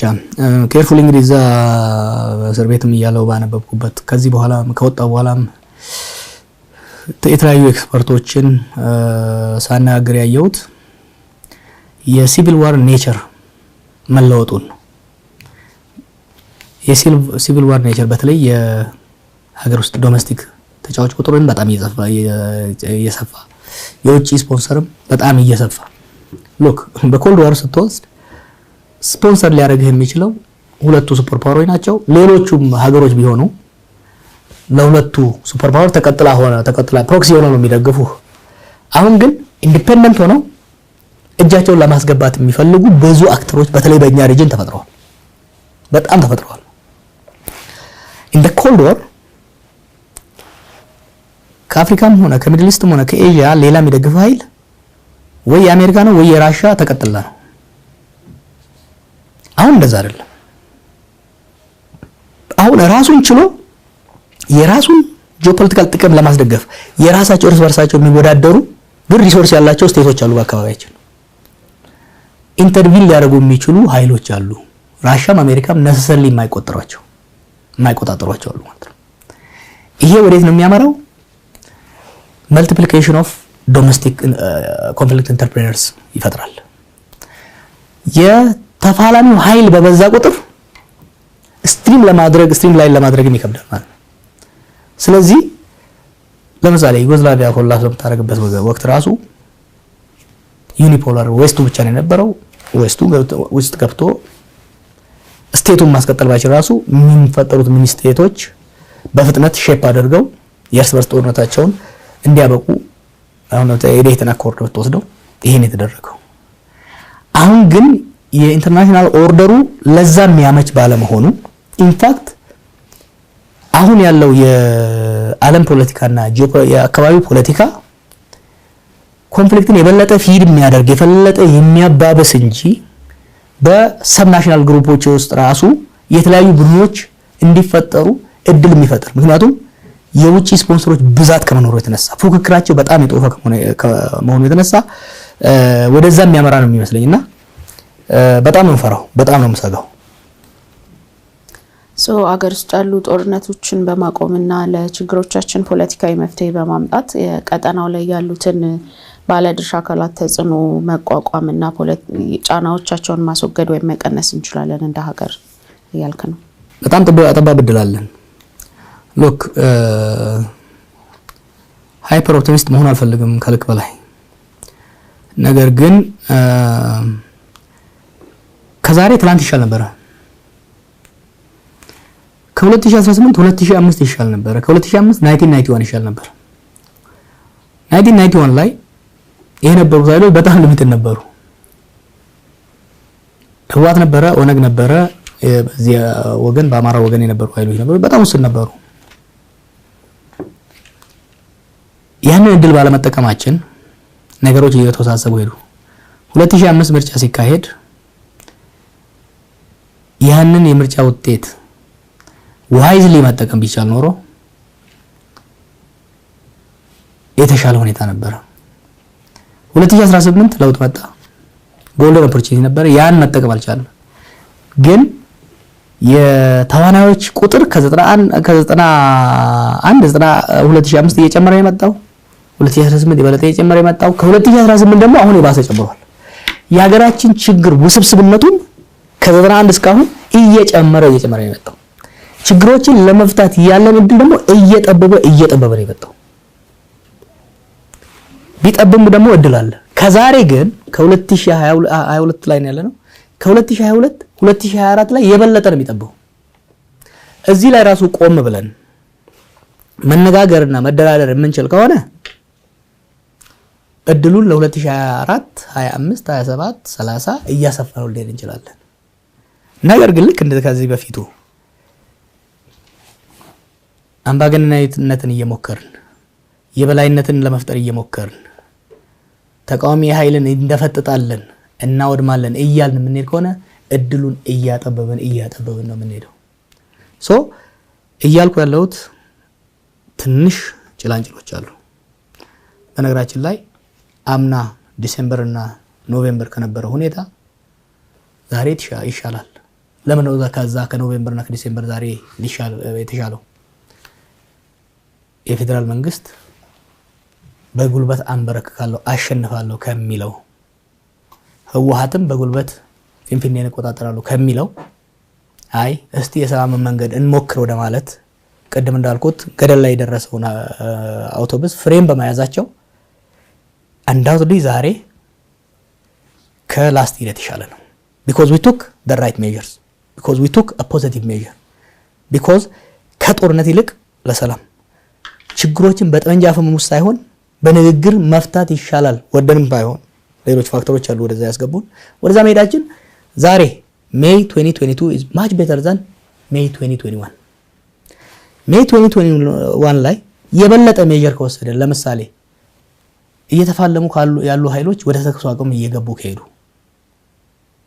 May 2023 ላይ probably ኢንዲያን ሜጀር ከወሰድን በሜይ 2023 ላይ የብሔራዊ መግባባት ንግግሮችን ወደ መግባት እንችላለን ማለት ነው። ያ ደግሞ ለሚቀጥለው ሜይ የበለጠ እድል ይከፍታል።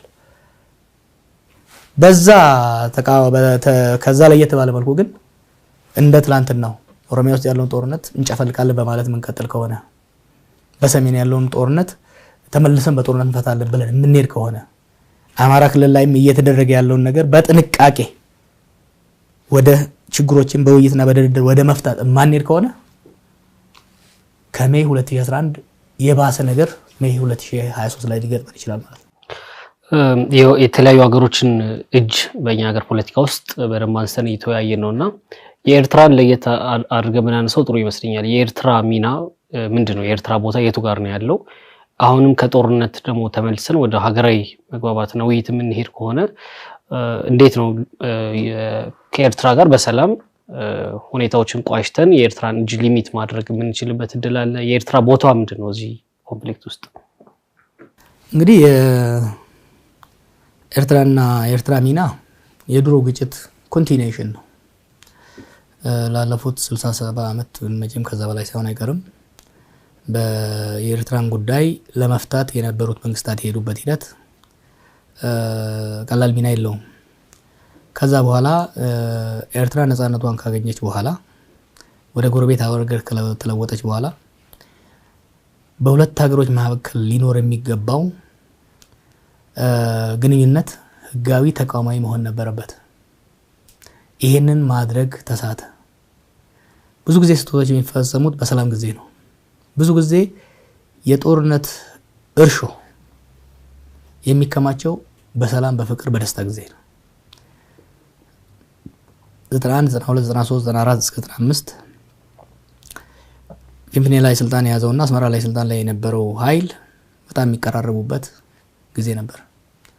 በዛ ጊዜ የሁለት ሀገሮች ግንኙነት በሁለት ፓርቲዎችና ሁለት ግለሰቦች ወዳጅነት ላይ ብቻ መመስረት አይችሉም። ምክንያቱም ግለሰቦች ይለወጣሉ፣ ፓርቲዎች ይለወጣሉ። ተቋማዊና ህጋዊ መሆን አለበት። ያን ማድረግ አልተቻለም በዛ ጊዜ። ስለዚህ በግለሰቦችና ፓርቲዎች መካከል ያለው ግንኙነት እየሻከረ ሲሄድ ተቋማዊ ልጓም ስላልነበረው፣ ህጋዊ ልጓም ፍሬን ስላልነበረው ወደ ጦርነት ገባ ማለት ነው። 2018 ላይ ለ20 ዓመት የነበረው መቃቃርና ጦርነት ለመፍታት ትልቅ እድል ነበር። የነበረውን ደስታ ታስታውሳላችሁ። ፕሬዝዳንት ኢሳያስና ጠቅላይ ሚኒስትር አብይ ሂስቶሪክ በሆነ መልኩ ተያይዘው ሲሄዱ ትልቅ ነበር። ስህተት ተፈጠረ። አንደኛው ስህተት የሶስትዮሽ ድርድር መሆን ነበረበት። ግጭቱ ፕራይመርሊ የነበረው በህወሓትና በኢፒኤልኤፍ መካከል ነበር። ስለዚህ የህወሓት መሳተፍ ወሳኝ ነበር። ይሄን አላደረግንም። ስለዚህ ህወሓት ወይም ደግሞ የትግራይ ልሂቃን ስምምነቱን አሹራንስ አልሰጣቸውም። እንዳውም የጦርነት ፓክት አድርገው ነው የወሰዱት። ያ ብቻ አይደለም። አሁንም 91 እስከ 95 የፈጸምነውን ስህተት ነው የፈጸምነው። ግንኙነቱን ተቋማዊና ህጋዊ ማድረግ አልቻለም። ስለዚህ ተቋማዊና ህጋዊ ያልሆነ ባይላተራል የጋርዮሽ ስምምነት ደግሞ ዘመን ተሻጋሪ ሊሆን አይችልም። አንድ ይሄ መረዳት አስፈላጊ ነው። ከዚህ ሚስ ማኔጅመንት ከኤርትራ ጋር ያለንን ጉዳይ ከንጉሱ ዘመን ጀምሮ የነበሩ አመራሮችና መንግስታት በአግባቡ ማስኪያሄድ አለመቻላቸው የኤርትራም ሰላም የኢትዮጵያም ሰላም የሰፈነ እንዳይሆን አንዱ በሌላ ውስጥ እጅ ማስገባቱ እንዲቀጥል አድርጓል እና አሁን ባለው ሁኔታ የሁለቱንም ሀገሮች እንዲሁም ደግሞ የትግራይንም የሌላውንም አካል የኮንሰርን ስጋት ከግንዛቤ ውስጥ ማስገባት ያስፈልጋል። ኤርትራን ከሌሎች የውጭ ኃይሎች ለየት ባለ መልኩ ማየት አስፈላጊ ነው።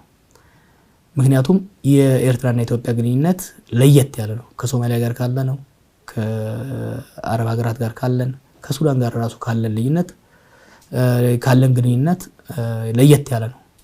ስለዚህ ሰሚ ዶሜስቲክ ሰሚ ፎሬን ሪሌሽን ያለን። ስለዚህ ይሄንን በጥንቃቄ በማየት እልባት መስጠት ያስፈልጋል። ይሄ እንግዲህ ውስብስብ የሆነ ጉዳይ ነው። ውስብስብም ቢሆን አንዱ መጠንቀቅ ያለብን አሁንም የሚመጣው አካሄድ ቅድም እንዳልኩት በመቀሌና በፊንፊኔ መካከል የሚደረገው ንግግር ለአስመራ ከፍተኛ ስጋት ወደሚሆንበት እንዳይሄድና ወደ ማወያየቱ የቀጥተኛም ባይሆን ቀጥተኛ ባለ መልኩ የሰላም ድርድሩ ሰላም የሁለት አካሎች ሰላም ለሶስተኛው አካል እንደ ጦርነት እንዳይታይ ማድረጉ የሚበጅ ነው ይመስለኝ።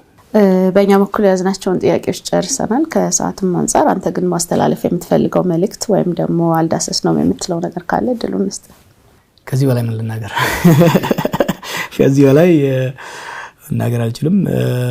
ብዙውን ከበር አድርገናል። ግን ለህዝባችን ማስተላልፈው አይ ቲንክ የሚበቃ ይመስለኛል። አንዱን ደምስሶ የሚፈጠር የሚደላደል ስልጣን እንደሌለ፣ አንዱ የበላይ አንዱ የበታች ሆኖ የሚረጋጋ ሀገር እንደሌለ፣ በተለይ ደግሞ ሀገራችን ግን ከገባችበት ፖለቲካዊና ኢኮኖሚያዊ ቀውስ አንፃር እንዲሁም ደግሞ የዓለም የፖለቲካ አሰላለፍ በፍጥነት እየተለዋወጠና ለኛ አደጋ አዝሎ እየመጣ መሆኑን በመረዳት የፖለቲካ ልሂቃኑ በመነጋገር የተቀረው ህዝብ ደግሞ ጫና በማድረግ ለሰላም ድምጽ በመሆን መቻቻልን ሰላምን ለሰላም ያለውን ፍላጎት በየደረጃው ላለው አመራር በመግለጽ ለጦርነት የሚደረግ ጉሰማ ነው ለጦርነት የሚደረግ የከበሮ ድለቃን በመቃወም ባለመስማት ሀገራችንና ህዝባችን ወደ ሰላም እንዲመለሱ እስካሁን የደረሰውን ጉዳት እስካሁን የተፈጠረውን ቁስል እንድናክም ወደፊት ሊመጣ የሚችልና አደጋ መቅረፍ እንድንችል ማስወገድ እንድንችል በዓለም ላይ ያለንን ነገሮችም ማስቀረት እንድንችል በሁሉም መልኩ ብንሞክር ጥሩ ነው ባይ ነኝ። ካለዛ ባለፈ እንግዲህ አይ ቲንክ ሁሉም የበለጠ ጸሎት አስፈላጊ ነው።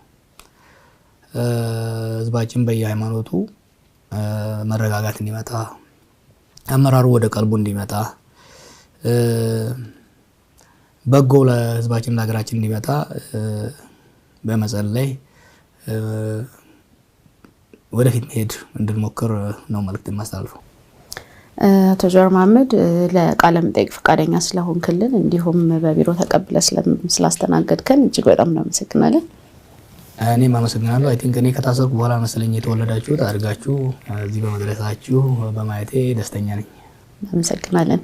ተመልካቾቻችን እስካሁን ስትከታተሉ የቆያችሁት የኡቡንቱ ልዩ ዝግጅታችንን ነው። በዛሬው ልዩ ዝግጅታችን ጀዋር መሐመድን ከስር ከተፈታ በኋላ የሰጠውን የመጀመሪያ ኢንተርቪው ይዘንላችሁ ቀርበናል። ሁሉ ጊዜም አብራችሁን ስላላችሁ እናመሰግናለን። ቪዲዮዎቻችን እንዲሁም መሰል ፕሮግራሞቻችን ለተሻለ ኦዲየንስ እንዲደርሱ ቪዲዮዎቻችንን ሼር በማድረግ እንዲሁም ሰብስክራይብ በማድረግ ቤተሰብ እንድትሆኑ እንጠይቃለን። እናመሰግናለን።